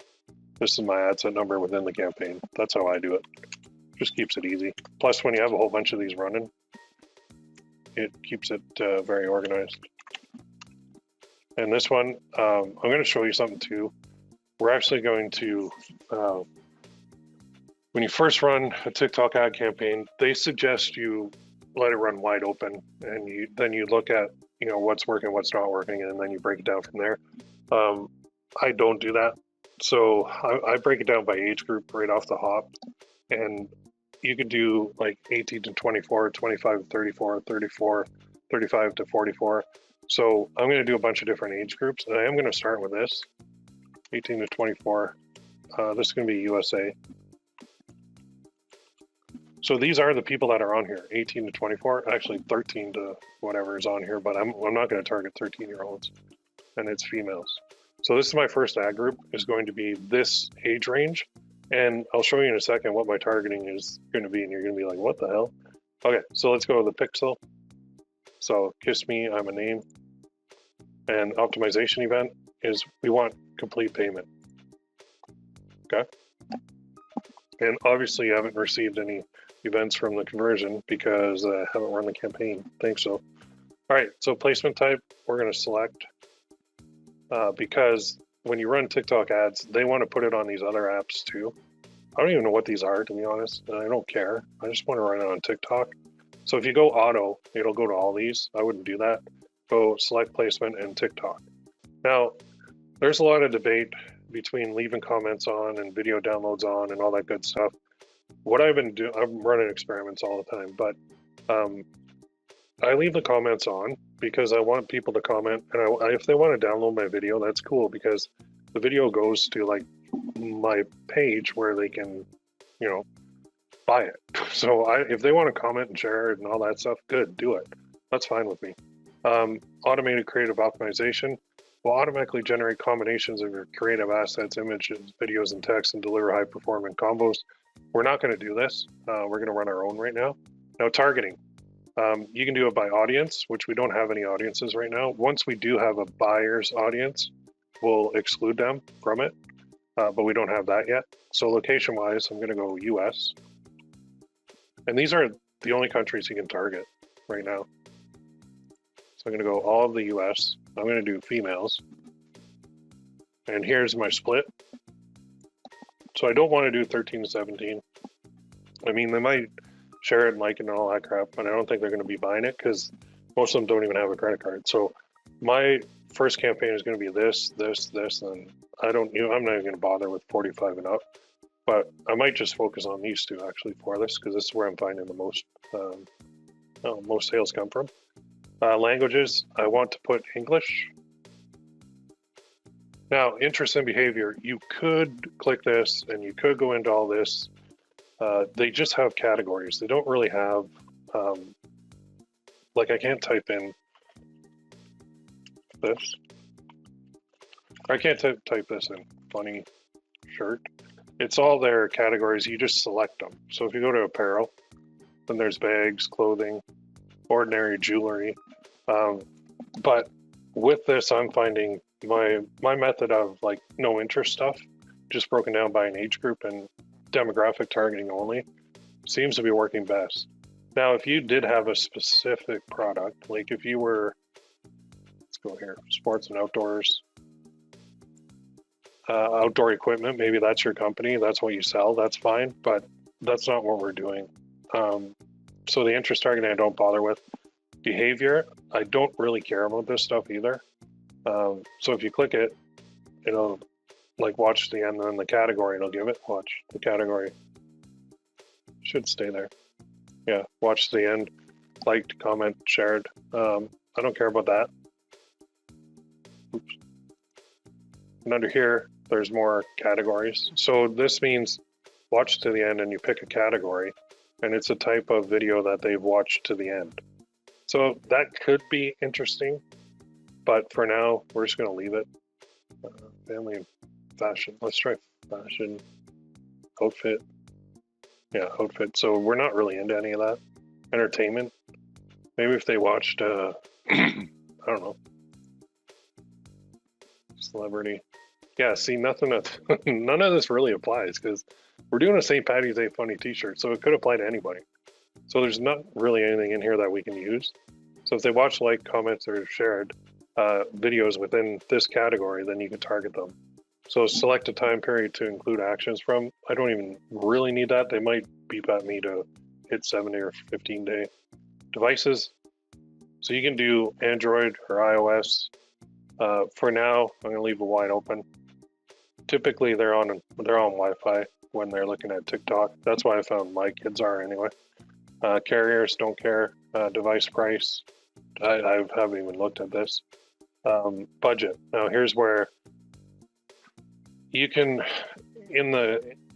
go down to 20 basically. So if I put Yeah, at least 20. There it is. If I try to do a $10 ad group, it'll say no. But remember, my campaign budget is 50, and my daily budget for the ad group can be 20. Now, there's going to be an issue with this. If your bid is too low, you're not going to get any traffic. And if you try and increase your bid above your daily budget, which you're going to see in a second, it won't let you. So the only way to increase your bid is to increase your daily budget on the ad group. So you'll see this in a sec. We'll start this right away. You can do day parting. I just let it run all the time. Now, later when we see like when people are buying, and it could be, you know, kids are in school, so they're not buying during the day. So we'll run it in the morning, and we'll run it at noon, and we'll run it at the evening. And it's the same as any other platform where there are certain times of the day that lag quite a bit. So TikTok is no different. But to start, we're just going to run continuously all day. Now, optimization conversion goal, we want a conversion. Now, bid strategy, we don't really have any options here. It's kind of like, here's your option and here's what you can do. So I have to put a bid in here. Now, they say, of course, they're going to suggest something high because that's what they do. But if I try to put in their suggested, oh, it did take it. It shouldn't have taken it. Oh, let's try this. I don't want to go 39. I'm going to put it at a penny below my daily budget to start. You know why? Because this is a different demographic than the other one. Okay. So I'm going to put it a penny below my daily budget to start. If I don't get any traffic, I'm going to let that run for like 48 hours, 24 hours, sorry. And if it doesn't get any impressions, then I'm going to increase the bid. And it's typically going to, I don't know why it's letting me. Okay, let me try that. It should give me an error message. Show more options. Standard, that's fine. So I'm going to try this. It should give me an error here. It shouldn't let me bid that because my budget's 20. So I shouldn't be able to bid that. If it takes it, I'm going to look like a jackass, but whatever. Yeah, there's the error. There, thank you. Okay, so I'm not drunk, I'm not dreaming. So the bid must be less than the budget of the ad group. Thank you. So even if I go 20, should get an error. Yep. So that's why I did the 19.99. So I went 1 penny less than my daily budget on the ad group. There we go. Now I'm at the ad part. So for the ad part, I'm going to go campaign number, ad group number, and then video number. So I got a lot of dashes and 0 and all that crap. 0 just came from Facebook because if you put 02 and then you had like a 002, it would sort them differently in the campaign thing. So I'm going to do a single video. Now, you can also use their kind of templates in order to make one. And I'll tell you, I used their templates before, and it actually did not work. They disapproved their own template, saying that it had some moving finger pointer on it that was not allowed. And I'm like, it's your freaking template. What are you talking about?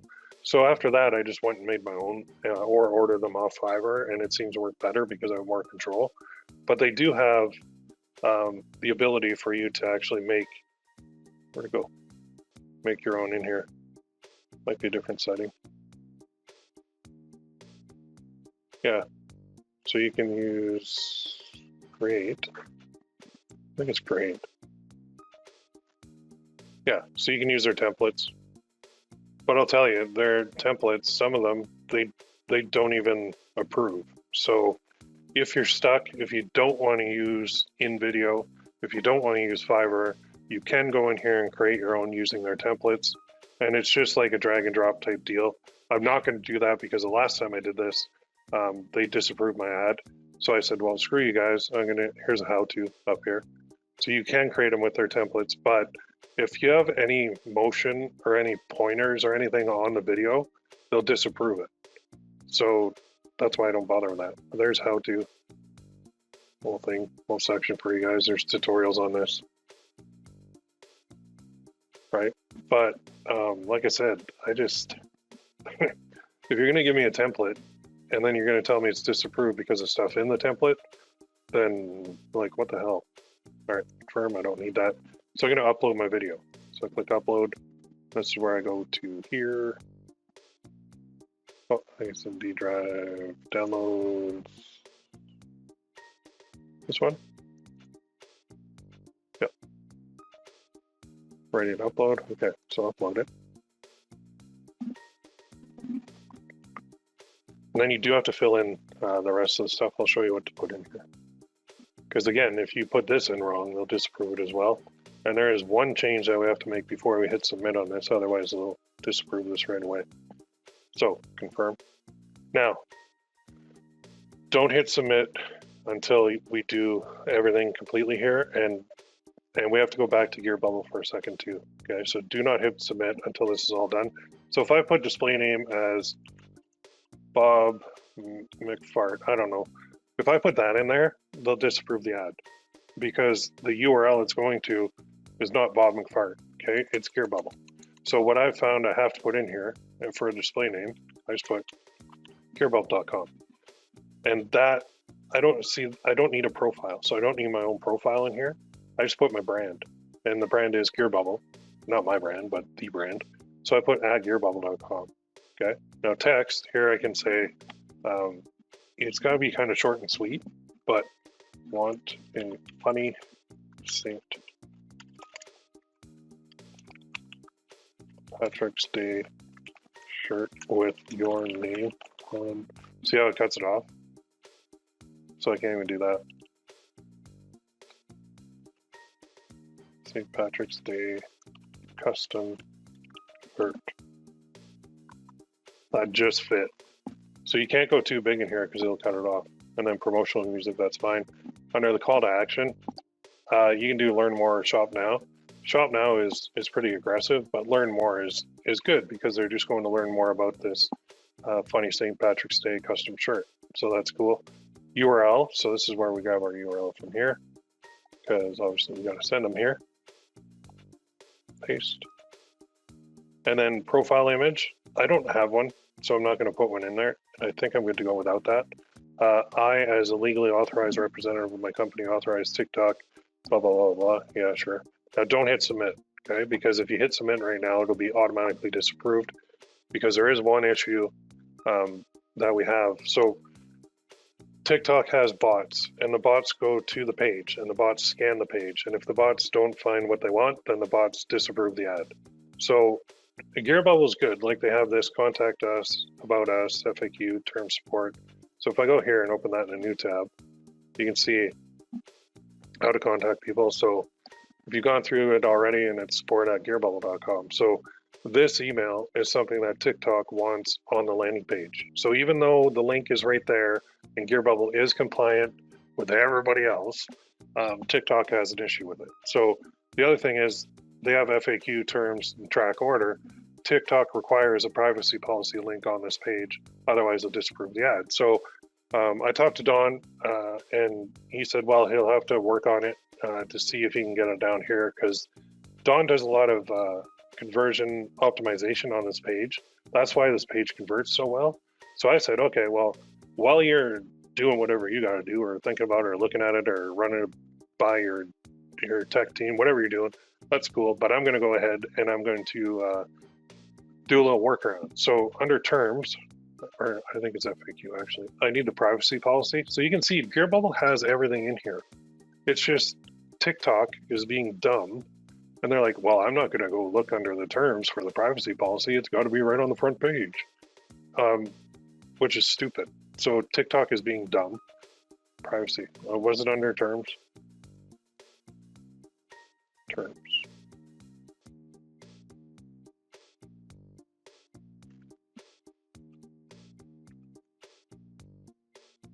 Where'd I put it? I know it's here somewhere. It is the FAQ. Customer. There it is, privacy policy. So this little link, copy this link, it's gearbubble.com/privacy. It says privacy policy. I have to put this on my page. So I got to go back here and I got to go to this. My account. Already hit update, right? Yep, my account. And I'm going to go to setting, or actually, I have to go to edit, sorry. So I'm going to edit this in a new tab. Right in here, The workaround I found that works very nicely is this. Privacy, type it exactly like that because their bot scans for that. And then highlight it and then do a link and then put that. Okay. Target new window. Okay. So now we've got our privacy policy in there, and they also want the email for support. So go support@gearbubble.com. If you don't have that and that in there, your ad will be disapproved. So now when I go to my page, you'll see through my wizardry, I have the privacy policy link, and it's just going to their privacy policy, which is here. It's going to this page, which like, it's just stupid that TikTok is being weird about it. And then the email too, if you don't have this, then they'll disapprove the ad as well. So that's all you need to do. You need to add that and that. Now you can go back to TikTok and you can hit submit, because as soon as you hit submit, the whole thing, well, that's pretty good. Let's make sure it looks pretty.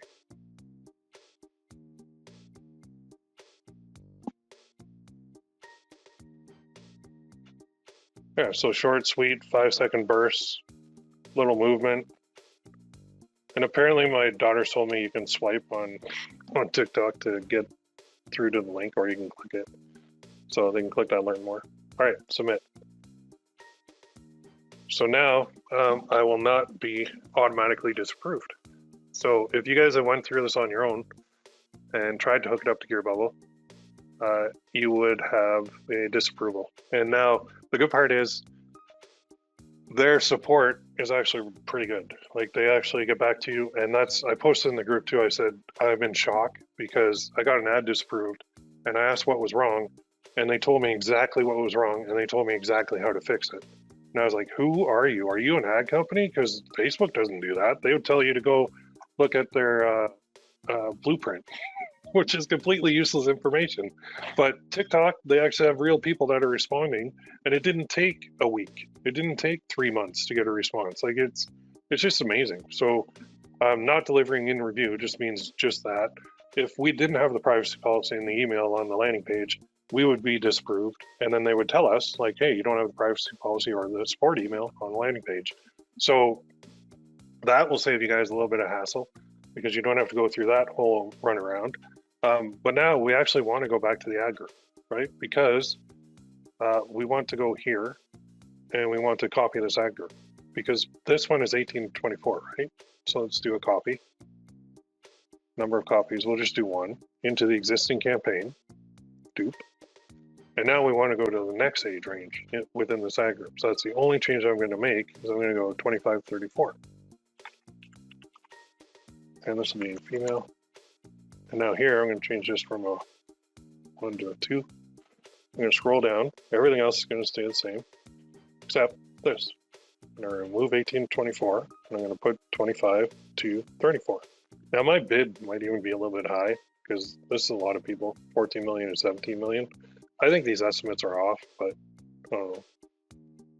And then I go same bid, I go next. It's going to take me to the ad. And all I'll do is change the numbers on this. I'll go to number 2, and then I'll scroll down and I'll go submit. Everything else is the same. So duplicating is very easy. And then why not? Let's go one more age group. So we'll have 3 ad sets within here. So I'll do a copy of number 2. Super simple, dupe. Then we'll change this to a 3. We'll just change the title a bit.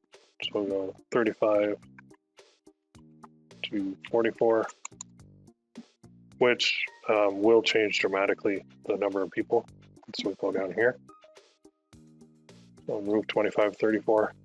Yeah, see, it cuts it in half. The estimated reach, but I don't know how accurate these are.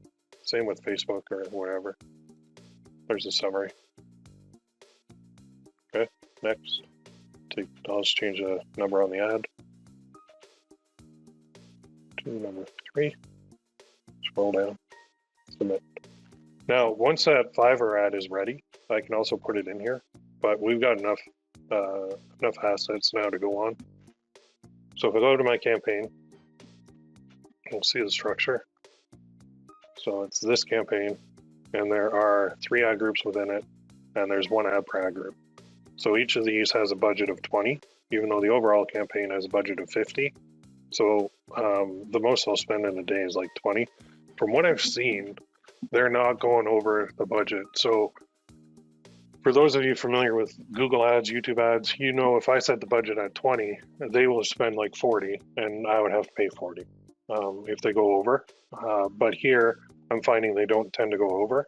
Same with Facebook, they don't tend to go over. So when we set it at 20 per day, that means I could spend 60 in a day on this.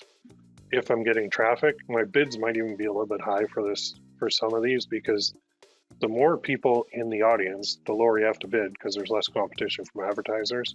But in general, there's not very many advertisers on here in the first place. So that's it. That's how you set this up.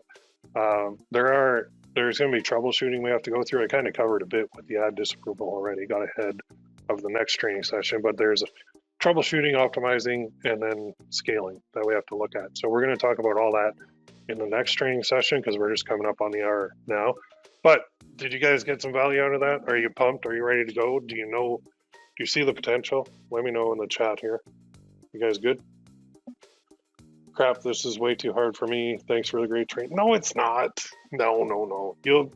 When you go through the replay and just pause it as I go through each step, it's just like anything. The first time through, you're kind of foggy and you're like, oh man, what do I do here? This is overwhelming.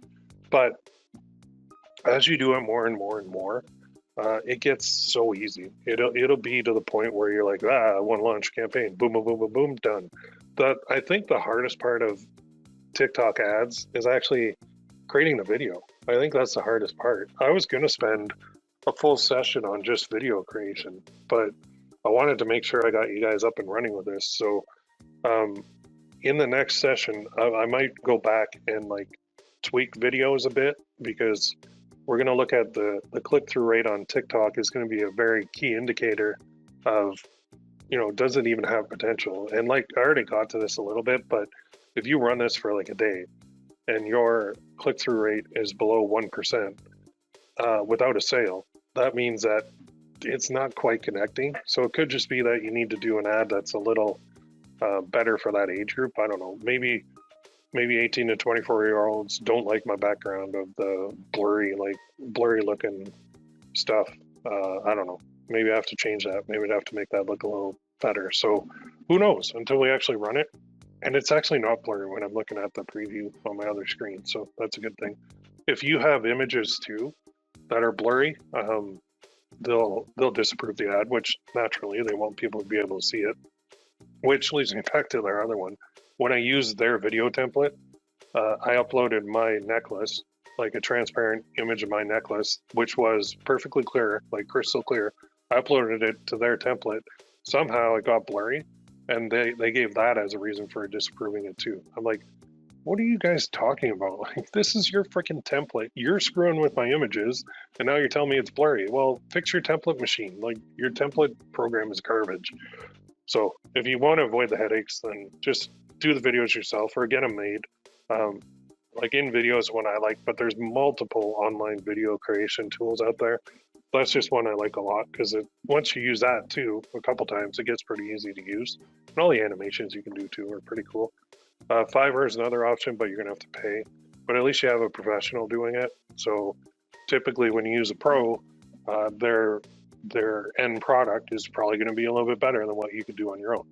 So I'm not a video editor. I'm pretty good at it, but I'm not an editor. I'm not a pro. And I don't have enough experience on TikTok to be creating videos that are better than somebody who's created like 500 already for it in the past. So if I can pay that guy to create that, let me do that.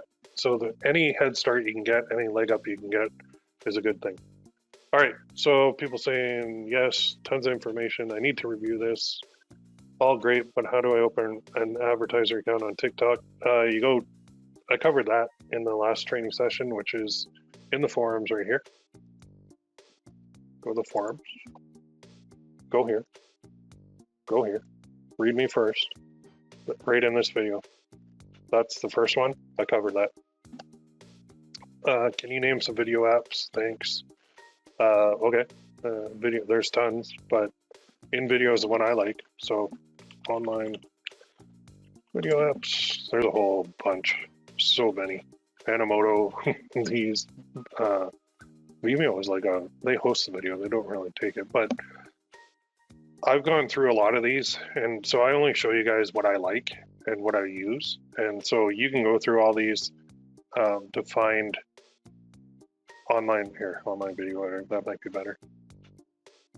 Great killer video ads in video. That's the one I actually use. WeVideo, there's another one. You guys can go through all these. I mean, I could spend like a week going through all the video apps out there. But like I said, I show you the ones that I use, and the one that I found that I can really like is this one in video. So seems to work very well, and that's the one I just demonstrated, which is cool. And I do like how they have the backgrounds too that you get. I just found this one was powerful, not super easy to use the first time, but after I use it a couple times, it's really good.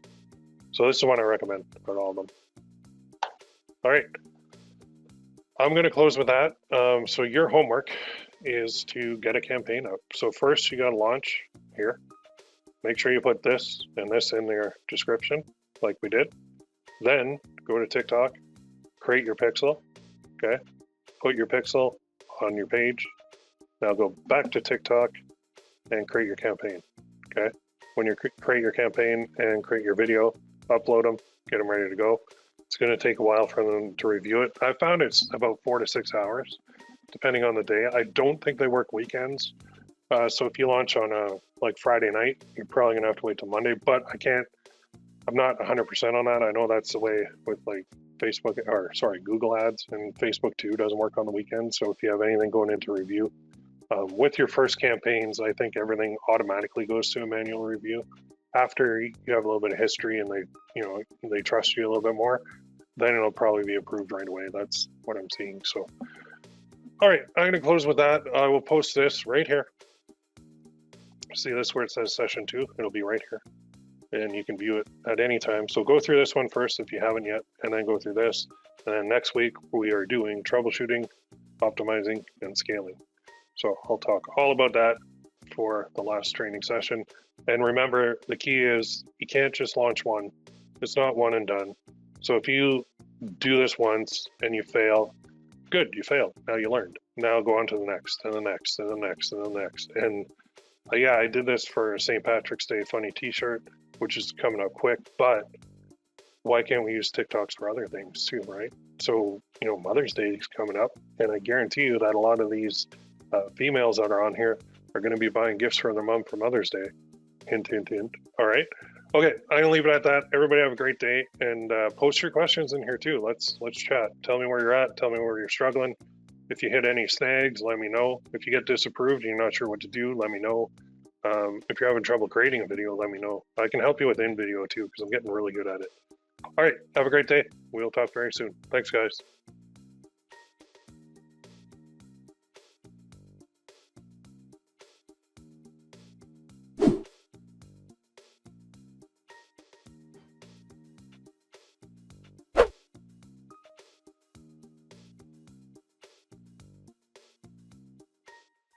Hey everybody, welcome to the webinar. This is number 3, so this is the final one for this particular challenge. So just give me 1 in the chat box if you can hear me and see my screen okay.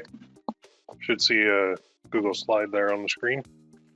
And okay, cool. And if my audio goes out, just let me know, and I'll try and fix it ASAP.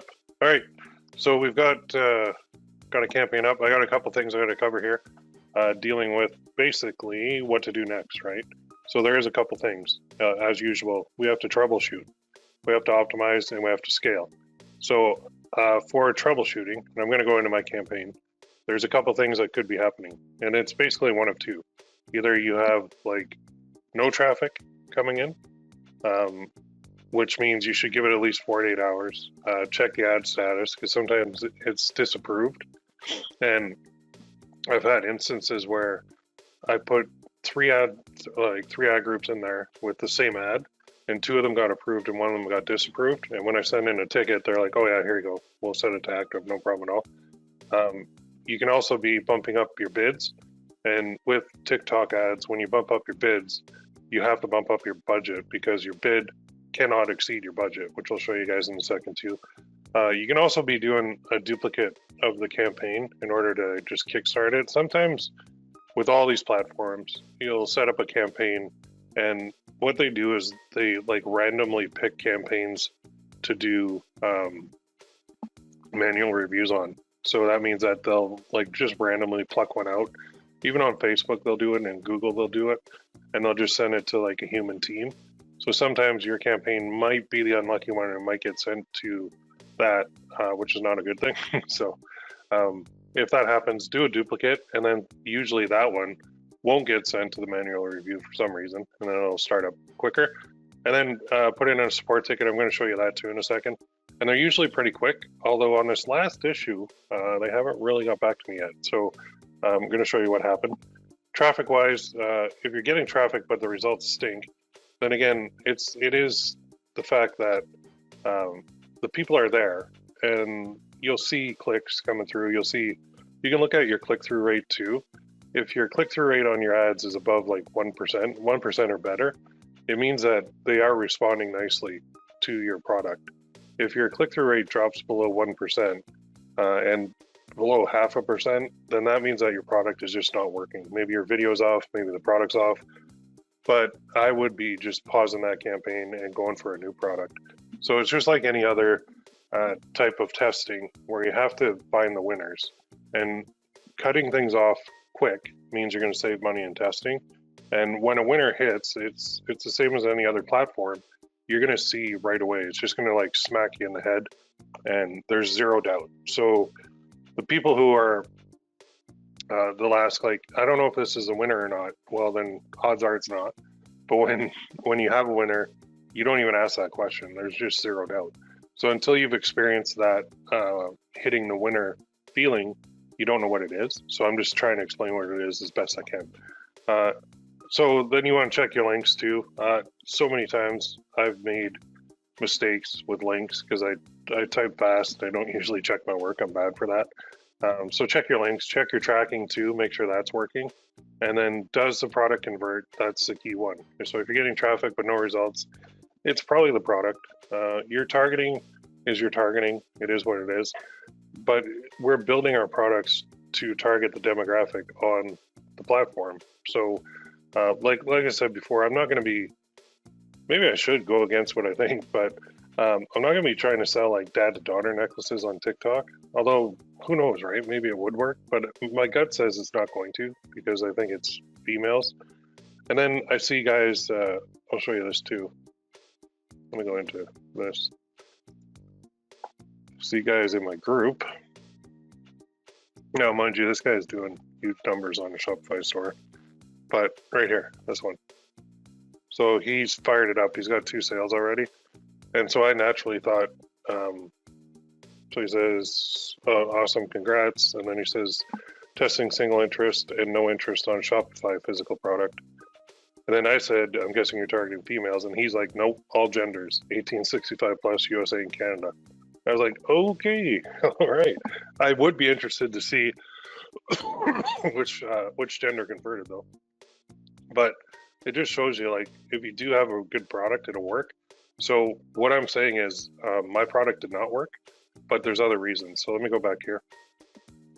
Let's go into the campaigns. I'm going to start troubleshooting, optimizing. I can't add some rules. That's an old slide. I'll get rid of that. Actually, I'll get rid of that right now. There, optimizing. On the fly, you know it's live, right? There. All right, so let's go in there, and I'm going to show you what happened. So this is the campaign, and I'm on lifetime up here. So if you click this and go to lifetime, you can see the lifetime numbers. So I increased my budget to 30, and I increased my bid to $29.99. And this one, 18 to 24, female USA, it was actually getting clicks, and the CTR was going really well.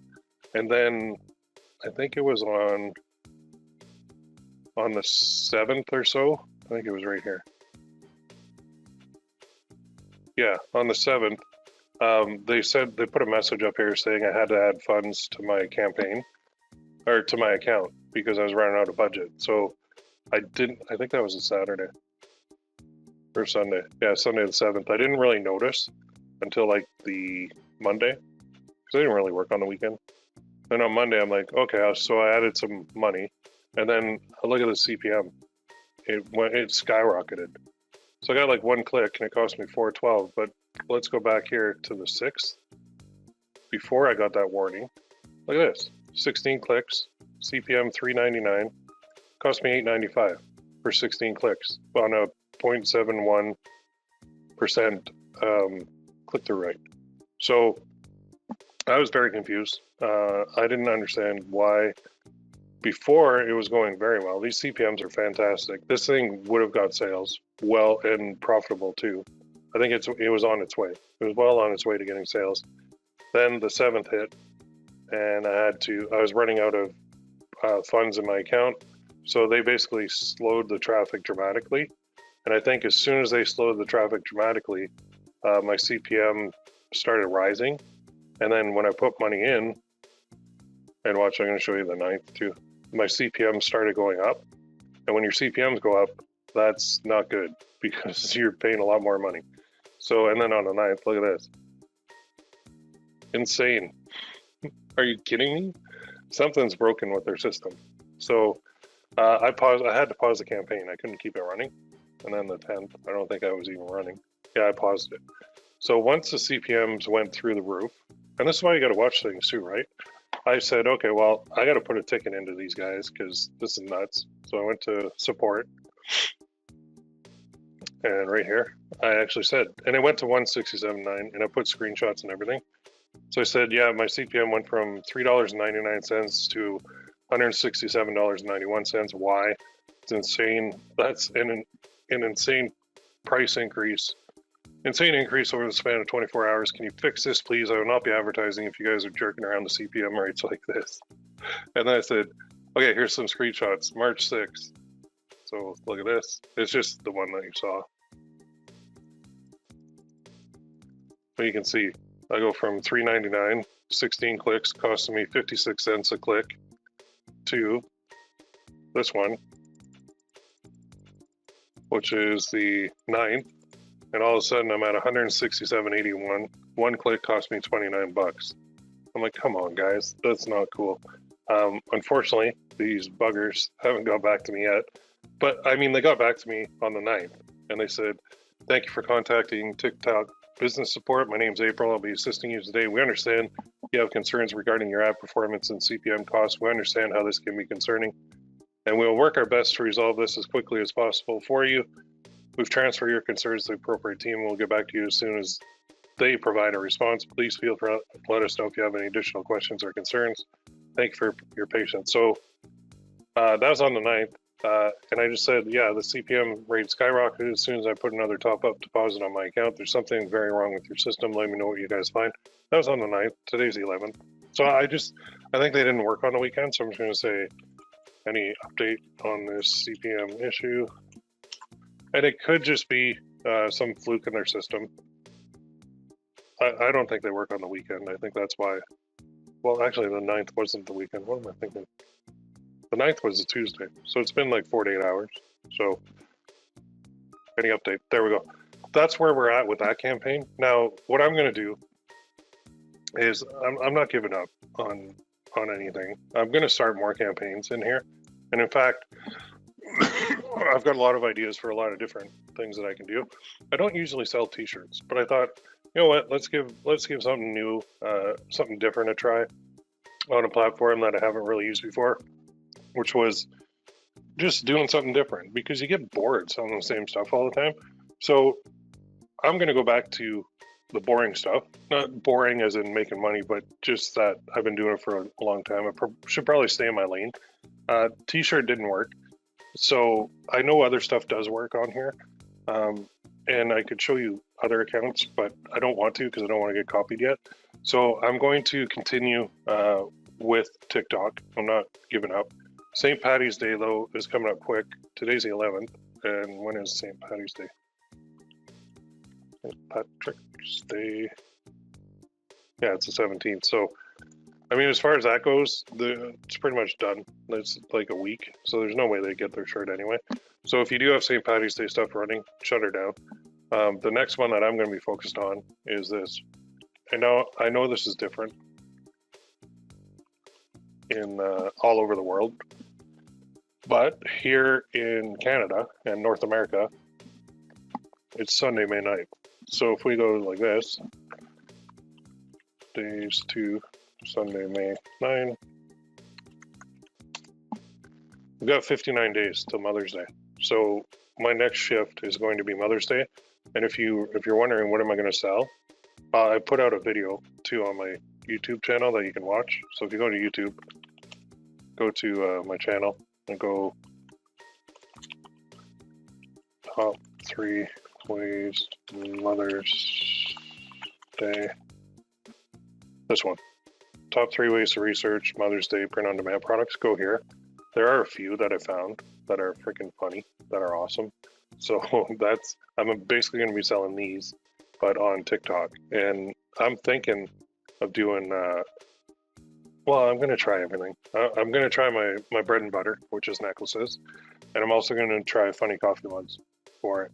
So if you're wondering where do we go from here, that's where you go. We tried it for a t-shirt. T-shirts didn't work.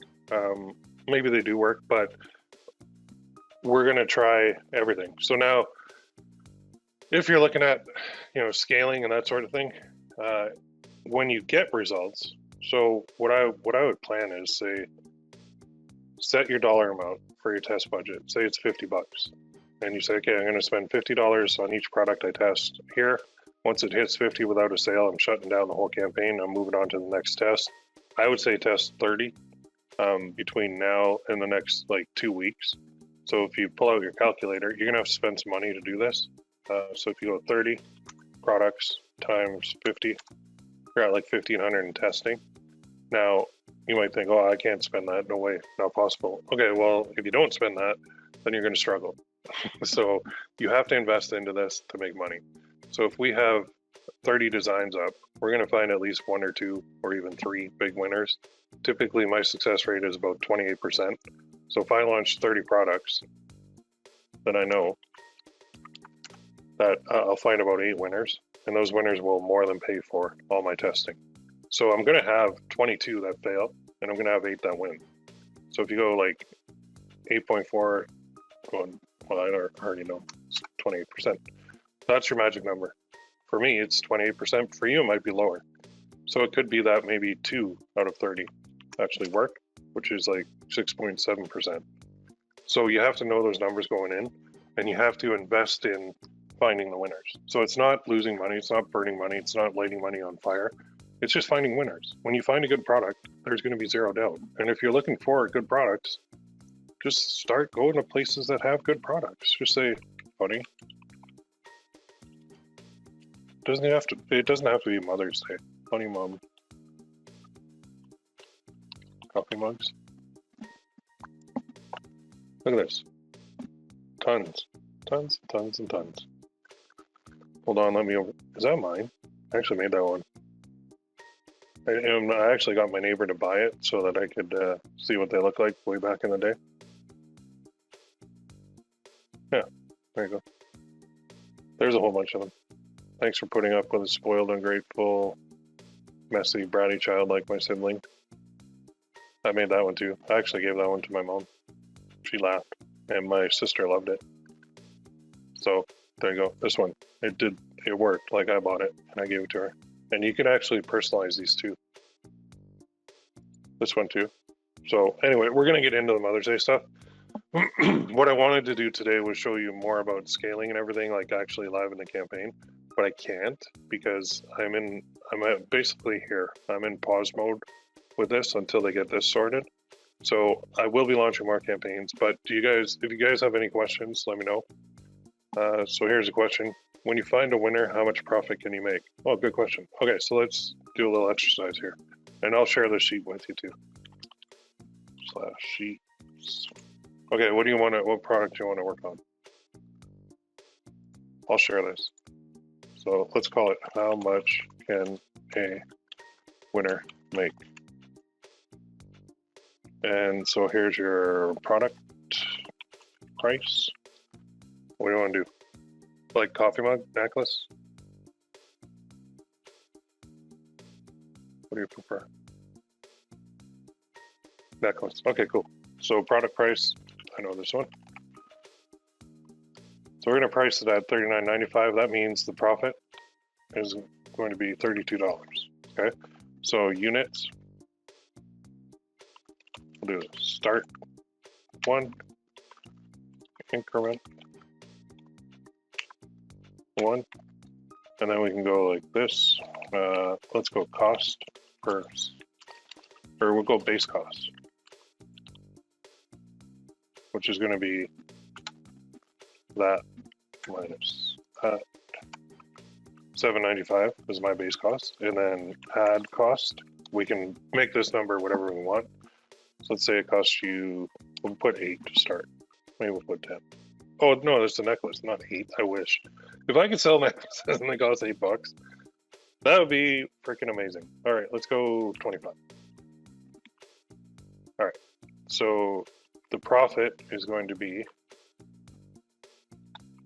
that minus that minus that. Oh, what did I do? B1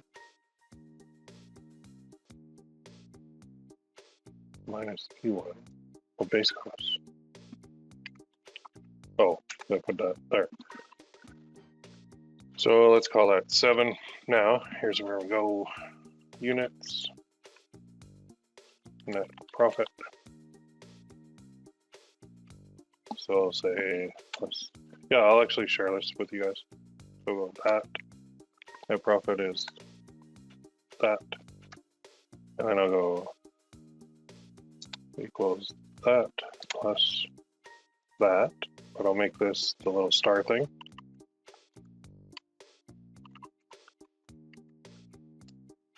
I'll go that times that. Or the dollar sign. When you put the dollar sign in, it means that it's going to hold that cell. So let's copy that, paste, and let's make this pretty. Paste. All right, so we've got product price $39.95. Our base cost is $7.95. Our ad cost is $25. And here's all the different ones. Now, if we go in different increments, let's try like 10. That's better.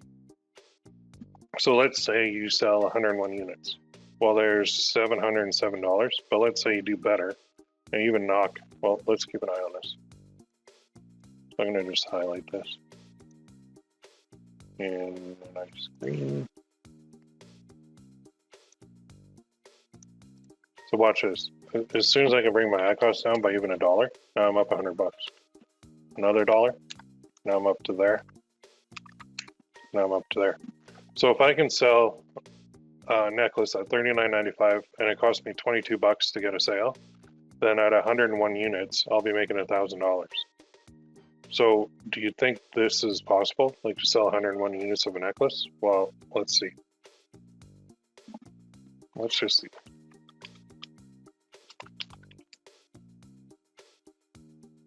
Oh, what the main page, buggers. Go back. Don't go to there. So let's go shop. Let's go top sellers. And here we go. So a lot of people are actually taking my advice and hiding stuff, but this one is mine. One of my old ones. It's been copied like over and over and over. But if we go back here, you'll see. So I sold 8,127. Let's go back to my sheet. Let's up this increment by maybe 1,000. Maybe that's 100. So this one, I think it cost me back then, it was like 18 a sale. So right about here. So that one necklace pulled in, I think it was about 112. I have to go back through my notes and see.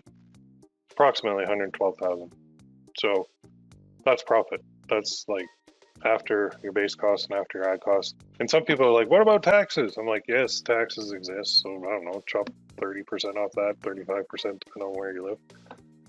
Okay, so a couple questions. What does increment mean? Your sales increment, so units, right? So if I start with 1 unit and I increment it by 1, that means that this column will just go up by 1. So you can play with it and you can see. So if you're thinking, you know, how much can I make? So if I find a winner and say I sell, oh, let's go up by 50.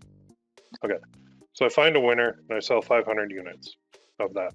It's 501, but if that costs me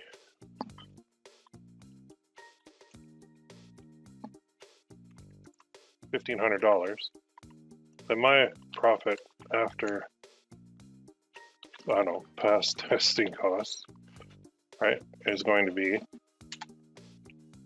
that minus that.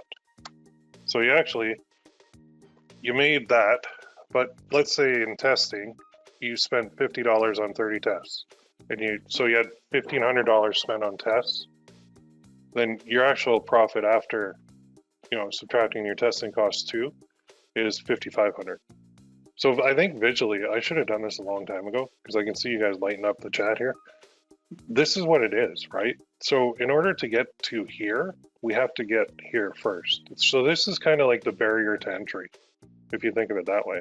If we break that down, we say, okay, so testing number of products is going to be, let's put it over here, 30. So testing budget per product is going to be, which is $50 divided by 50 bucks. So every product that we test, we spend 50 bucks testing. If you want to get really fancy and you say, okay, well, $50 testing, does that include the design cost? You could include it. So if your design costs you $5 on Fiverr, now you got $45 in ad cost to spend in testing it. Okay, does this help? Does that help you guys see what we're doing and where we're heading? Because I think a lot of people have not experienced this yet, so they think that testing is just throwing money out the window, but it's not. It's actually finding what works so that you can get to this column, which is your net profit. So a lot of you just, you know, you might test 1, or you might test 2 or 3, and at 2 or 3, so at 1 you spend 50 bucks and you're like, okay, I'll give it another shot. At 2 you spend 100 bucks and you're like, oh no, this is getting scary. At 3 you spend 150 and you still don't have a winner. And you're like, oh my god, I quit. Like that's what I'm finding more and more and more over the years, that I think visually people can't visualize the end result, the end game, right? They only visualize the muck that they're in today instead of looking beyond that. It's like seeing the forest for the trees, right? So a lot of people can't see the forest for the trees because they're stuck in the tree. So what we have to do is shift our mindset, and maybe this will help you guys to say that, yes, I am spending money right now. Yes, I've spent X amount and I've made 0 back, so I'm actually negative. But the dip happens, and it will happen to everybody. It happens to me when I do my testing. I always go negative on my testing, but if I don't keep going and I don't start, you know, I'm also going to be looking at my data, and I'm going to be looking at the designs that are getting the best response. And if a design is close to profitable, or if it's getting sales but it's not quite profitable, maybe I can tweak it slightly. Maybe I can do other variations of the same design in my future testing in order to hit on the one that is resonating best with my target audience. So it's an art and a science. The science is right here on the screen right now, but the art is where you take all the data that you bought. You're buying data. You're not just lighting money on fire. So you have to look at your data and you have to see. Like if I go to TikTok and I go, okay, say this one. So I tested this, and 18 to 24 females, yeah, they're responding, but they're not buying. But meanwhile, up here on 35 to 44 females, maybe they're not responding as much, but they are buying. Then I know for this particular product, for a St. Patrick's Day t-shirt, that I want to zero in on this age group, okay, and this gender. So instead of my next test being 3 different age groups, I would go with 1, and I would just zero it in on the same product to try and get them to buy it and to try and put money into my pocket. So I think it's not just this science part, it's also looking at your data. So I'm going to put that on here too. Look at your data. And then find pockets within your broad audience that are responding. Tweak future tests to suit that good data. This too is a huge part of it. So the numbers are one thing, but this part is another part where people fail too. And maybe it's my fault because I haven't emphasized it enough, but I'll tell you in the next training, this is going to be the first thing that we go through for it. Because yeah, necklaces sell, they have a nice profit, nice healthy profit margin, and they work very well. Coffee mugs can work, but you have to get like a viral coffee mug going, because if I change these numbers to like a coffee mug, then, well, let's look at this. So even if I charge, I don't know, $19.95, you can change these numbers. So if I charge $19.95 on a coffee mug, and the base cost, well, the base cost is what, $4.95 on a coffee mug? And say it costs me even $5 to get a sale. Now I'm right back at the same numbers from the necklace. That was pretty good. That was off the top of my head. But this is the part that's tough, because selling a coffee mug at $19.95 for $5 is very difficult. More realistic would be like 12. So you're only making $3 a sale. So now you can see where this number matters. Your profit margin matters enormously, because if this profit margin is too small, or if this one, yeah, this is your profit margin right there. If that's too small, it's not going to work.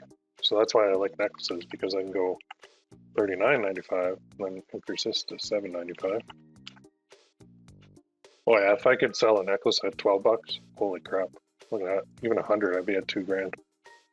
Now, back years ago, I did have quite a few that were right about here, and it worked awesome. And then, stupid me, I started teaching everybody how to do it, and then everybody started, and it ate into the market. But that's in small niches. In big niches, you don't have to worry about that.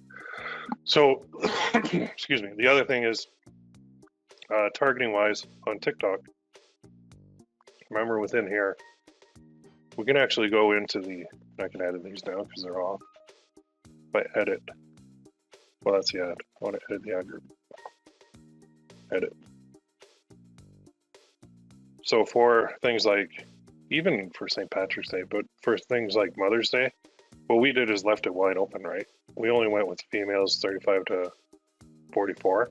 So we could go like this, and we could go like this, and then we could start doing, well, we can do audiences, which I'll get into, and we can do exclusions, but we can also do interest and behavior, and we could just start breaking it down by each of these categories.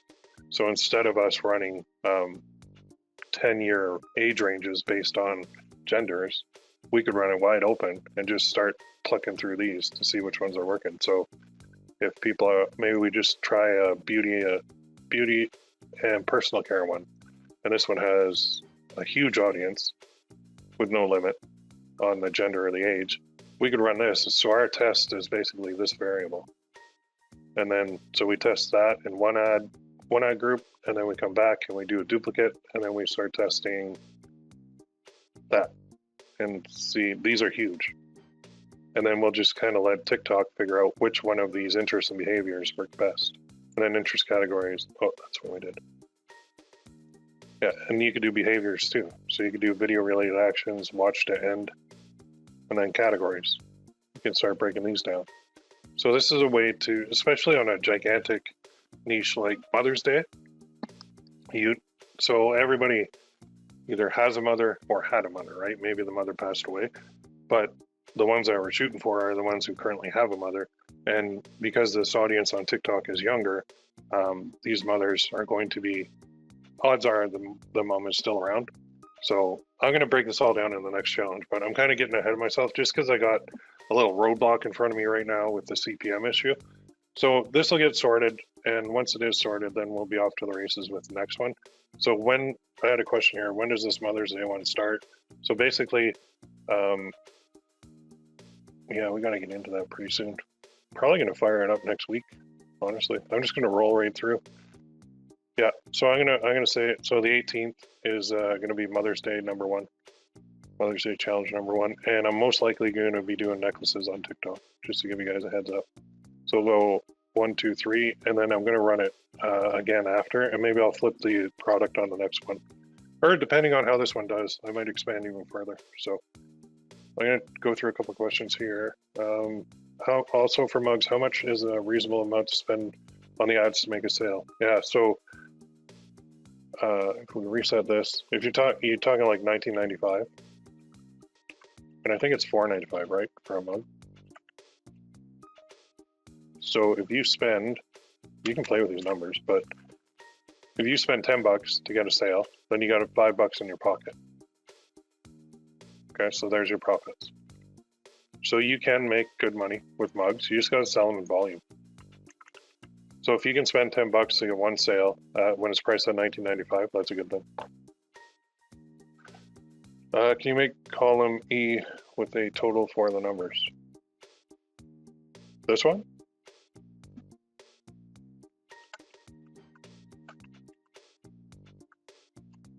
There you go. Total cost. No, I didn't include shipping because the buyer pays shipping. Somebody's asking that too.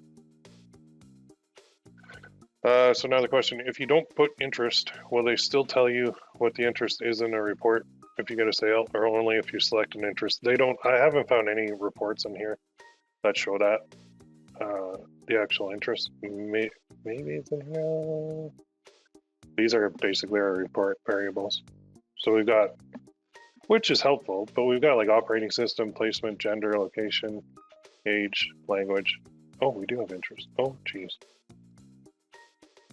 You know what? Let's go all time. Last 30 days. Yeah, I'm going to dive into this in the next one for you guys. I'm pretty sure the interest has to be selected for it to even show in here, for the behavior. Yeah, I know what you're asking, like run it wide open, then check on the interest and behavior. I don't think it works like that. For what I've seen in my other account, you have to have the interest or the behavior selected in your campaign in order for it to show under here. But let me run. Oh, we'll schedule running. Yeah. Daily. Give me the thing. Yeah, I'll go into that in the next one for you guys. So GB has a platform fee now, so less profit on the mugs. Yeah, I already accounted for that in my necklace numbers. It used to be better, but I guess I got hit with, like everybody else, increased shipping costs. That would be nice if we could get $18 a sale, but I think more realistic is like 23 or higher. Even like 25 a sale is decent because you're getting a $10 profit, so sell 500 of them. Yeah, all right, so what I'm going to do, I'm going to make this shareable. I'm going to post it right now so you guys can get this. So anyone with the link, I'm going to go copy. And I'm going to post this right in the group right now so you guys can play with this. So as you can see, just change your product price, your base costs, and your ad costs. Those are the 3 things that you can change. And the rest will just calculate automatically. So let me go there. Where's my forms? There we go. Okay, let's go here. So how much can you make?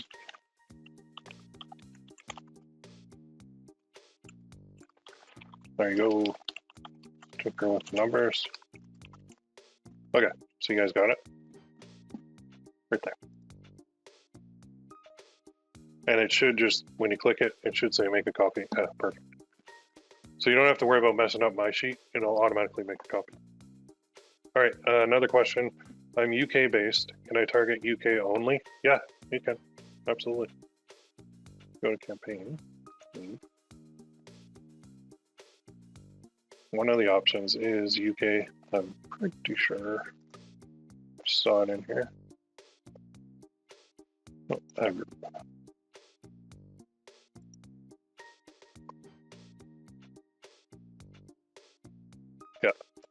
here. I thought for sure they had UK. You know what?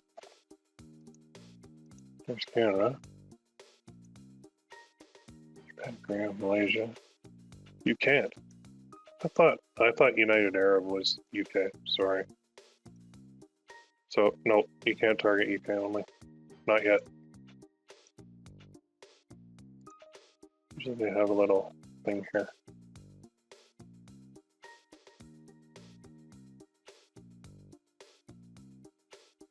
Interesting. I did not know that. I just assumed they were in there. If I tried typing it, I can't type it. United Kingdom. Buggers. Wow. Good question. There's your answer. Unfortunately. All right. So this training was a little bit short and sweet, mainly because of this little roadblock we got. But there is a lot of lessons to be learned from this one. And I think the number one takeaway I want you guys to have is shit's going to happen. Okay. You're going to have problems. They're going to come up. You're going to have issues. You're going to have mental blocks. You're going to have doubt. You're going to have everything creep into you. That's going to happen guaranteed. No matter what, you can't avoid it. Even I've been doing this for over a decade and I still run into issues, but that doesn't matter. Honestly, it doesn't matter in the big picture. What matters is how you deal with it. So if your response to something like a CPM rate being ridiculous is to go, I quit, doesn't work, you're not gonna make it. But if you go, okay, here's my issue, now I need to solve it. And when I get that solution, now I'll be off to the races again. That's what I do. So I don't care what you throw at me. You can throw whatever you want. I'm just gonna deal with it. It doesn't matter, like in life or in business, you do whatever you want. I'm just gonna accept it. Hey, that should happen, now I gotta deal with it. That's the way you go. So use that, use this. This will allow you to like mentally prepare for these costs that you're going to endure and to let you know that you will get through it. And now if you're at test number 10 and nothing seems to be working, then what can you do? Well, so the shit that's happening is nothing's working. So what do you do? What do you do? Where can you get help? I don't know. Any help available? Anywhere you could post questions? That's what this is for. This is the response to shit happening right on your screen right now. You go here and you post. And if you want to rant and rave, go for it. If you want to get off your chest, go for it. But you're going to deal with the issue. And we're going to help you deal with the issue because there aren't very many issues that have come up in online marketing that I haven't hit already. I mean, this is a new one with the CPM skyrocketing. And I'm starting to get to the point where I actually enjoy the issues because I'm like, otherwise it could be kind of boring. So if you're going through some crap and it's not working, you need to ask for help. And asking for help is not saying, oh, how do I cancel my subscription? That's not asking for help, that's quitting. Asking for help is making a post and saying, here's all the info, here's everything I did, what do I do next? That's asking for help. And the people who do that are the ones that succeed. The ones who like just throw in the towel at the first sign of trouble, man, don't do that. Don't do that. You guys are too smart for that. All right, I'm going to, best place to, if you're not sure where to post, go in here. There you go, right there. Make a thread, make a post. I don't care where you put it. If it's in the wrong spot, I'll move it. Doesn't matter to me, it's so easy. So that's what these forums are for. This is your support. But I can support you, but I can't make you take action and I can't make you keep plowing through the issues. That's on you, all right? If you're gonna plow through the issues, I'm gonna support you and be your biggest cheerleader. If you're gonna throw in the towel the first sign of trouble, well, I mean, not much I can do about that. So there is a lot on you and there's a lot on me. So I'm gonna live up to my end of the deal. You guys live up to your end of the deal. All right, so now, when would you start an ad for Mother's Day? How far ahead? Now, literally now. Like we did this one. We got 59 days. Start now. You need to test now. You need to find winners now. So that the closer we get to that date, well, I should say the cutoff for Mother's Day, which is typically about 7 to 12 days, I don't know, before the actual event. That's when the cutoff has to happen because these people want to have these gifts before Mother's Day, right? They don't want to give it after. So now. Most of the girls there are young and don't have money. Common misconception. True. True in that's a misconception. TikTok. Okay. TikTok itself. So all these girls are just on there doing little dancing videos and they don't have any money. I'm going to say that's false, just based on my limited people that I know. So I'm not saying I'm rich, but I live in a pretty good neighborhood, and I have 5 daughters, and a lot of them are on TikTok. And I can tell you that if they see an ad on TikTok and they like it, they'll buy something. If their friends see something on TikTok and they like it, they'll buy it. So don't make assumptions about genders or ages or ability to buy, because that's kind of like prejudging before you've actually experienced it. So if you think about it, well, they don't have a credit card, how are they going to buy something online? Well, they will go to their parents and they'll say, hey, I really like this, can you buy this for me? And a lot of parents will. A lot of parents won't, but a lot of parents will. So when it's something like a gift too, which is the other issue that I had with this, I went outside. Not only did I go to a new platform, I went to a new product, and I didn't do my bread and butter angle, which is the greeting card format and the gift angle. I didn't do that. When a kid is buying a gift for their mom, guess where they're going to go to get the money? Their dad. And guess what the dad's going to do? He's going to look at it. He's going to go, is this legit? Yeah. Oh my God, that's funny. Yeah, I'm going to buy it. Here, I'll buy it, and you give it to your mom. That's what they'll do. If you want, in your ad itself or on your landing page, you can say, yeah, whatever you got to do to get this, get it for your mom. Like, go talk to dad right now and get it. Go talk to grandma and grandpa and get it. Get them to buy it for you. Like, I don't know what you say, but they do buy it. People are making sales. It does happen. It's just a matter of finding the right product. So, and even if it's 18 to 24, right? So anybody over 21, they have money of their own. They don't have much, but they have some. Some actually, I shouldn't say that, because there's some young kids that have more money than me, and they're on TikTok farting around, looking for attention, dancing, whatever they're doing. But if they see something for their mom who they love and adore, they might go, oh yeah, I got to get that for mom for Mother's Day. That's perfect. Where else are you going to reach these people, right? Like we're trying to find people who have moms who need to buy gifts for Mother's Day. We can go to Facebook and do it. But I'll tell you, on Facebook, it's the old fart crowd. That's me. Like, I'm old. I'm on Facebook. My daughters, they actually just started creating accounts. And I'm like, do you ever even go on there? They're like, no. So I hate to say it, but Facebook is going to die unless they do something. Because the younger generation is just not going there. And the younger generation is where you have to shift to in order to keep your business going. Now, on Facebook, you can make really good money selling products that are angled more towards the older generation. But, and I include myself in the older generation, I'm 45. But for that business model to keep going, I mean, if Facebook didn't have Instagram, they'd be toast, honestly. Like within a decade, I'd say they're gone. Like MySpace gone. That's my prediction anyway. And combine that with their ridiculously horrible lack of customer service, Facebook will not survive. No way. Because all the people that are on there now are getting older too. And yeah. I really appreciate the ad cost numbers given so I can budget. Yes, budget. Good point. My daughter is 17. She buys stuff from TikTok. There you go. My daughter's 17. She'll find stuff on TikTok and she'll be like, can I get this? I'll be like, I don't know. You can do dishes for a week? You're going to walk the dog? You're going to do some chores? Maybe there you go. That'll be a trade-off. You help me, I'll help you. I'm on the old school side. I'm 48. There you go. See, me and you. I'm 45. I'm not on TikTok to do dance videos, but I will definitely go on TikTok to sell stuff and for my business. Right, some 18 to 24 spend, yeah, here we go. Right, some 18 to 24-year-olds spend $200 to $300 on shoes. They have money. Exactly. You got it.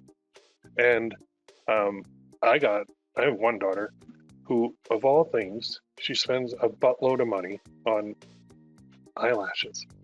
And I'm like, what in the actual, what are you doing? And so I said, okay, if it helps you and you like it and it makes you feel good, fine, do it. But I'll tell you this, no man on this planet looks at your eyelashes. The eyelash industry exists for women so that other women can look at their eyelashes and say, oh, those are beautiful. How'd you do that? No man cares about that. I'll tell you, 100%. I've never ever spoke to a guy who said that. So if I don't know how they do it, but they do it. Yeah, there you go. So somebody said, oh my God, my daughter does too. I thought she was crazy. I don't know. Is it just a fad? It's got to be a fad. I don't get it. Like, I've never ever in my life looked at a woman and gone, oh, wow, well, she's pretty, but her eyelashes aren't good enough. I've never, ever. Same with shoes, by the way. I've never looked at a woman and gone, oh man, what a gorgeous woman, but those shoes, oh, those are horrid. No, I don't care about shoes. I don't care about the eyelashes. I don't think very many men do. I don't know none of my friends do anyway. So, all right, I'm going to close it off with this. This actually ended up being a really good one. I started off my morning in a horrible mood too, because, and I kind of took it out on my family here, so I got to go apologize to them. But it's just mainly because you get overwhelmed. It happens. You get emotional. It happens. And then you go get a coffee, you go mutter to yourself for a while in the corner, drink your coffee, and then you feel better. So that's going to happen with you guys too. Like I said, shit's going to happen. It's how you deal with it. So you can deal with it the good way, or you can deal with it the wrong way. So don't take the wrong path. And that's what I'm kind of here to help you with. So you're having issues, you go here, you post them. Let's hear them. Something sucks, something's not working. Let's not just me helping you. There are people lurking on here that are making more money than me. I'll tell you that. So they just lurk because they're like, yeah, I'll join. I'll see. They don't post much, but they're there. And if you ask for help, a lot of these guys and gals they'll actually help you. So we got to get the conversations going though, in order to do that. Okay. So why don't we do this as homework? For this one, your homework is to go to the general discussion and to post something in there that didn't work. Post what you did, post as much detail as you possibly can, and ask for help. How about that? That's pretty easy, right? Then next week, we're going to get into Mother's Day, and we're going to plow through this stuff, going back to my bread and butter and my angles and all the stuff that works for me. Instead of going off on a tangent to try and sell a funny t-shirt on TikTok, we're going to sell stuff that works. All right? Deal? Everybody good? Good. There you go. Awesome stuff. Thanks. I've just joined the forum, but I already know that I made a good decision. Right on. Thanks, Roxanne. Good. All right. So you guys, everybody that's on here, there's quite a few of you, which is good to see. Get in there. Let's see what's happening in your world, and let's get you going down the right track. All right. I'll post a replay too in this section right here. As soon as it's ready, it takes a couple hours for GoToWebinar to render it, and then I got to post it to YouTube, and then they render it. So probably later on today, I'll make a post and I'll update this one with all of the good stuff. All right, everybody, you have a great day, and we will talk to you very soon. Thanks.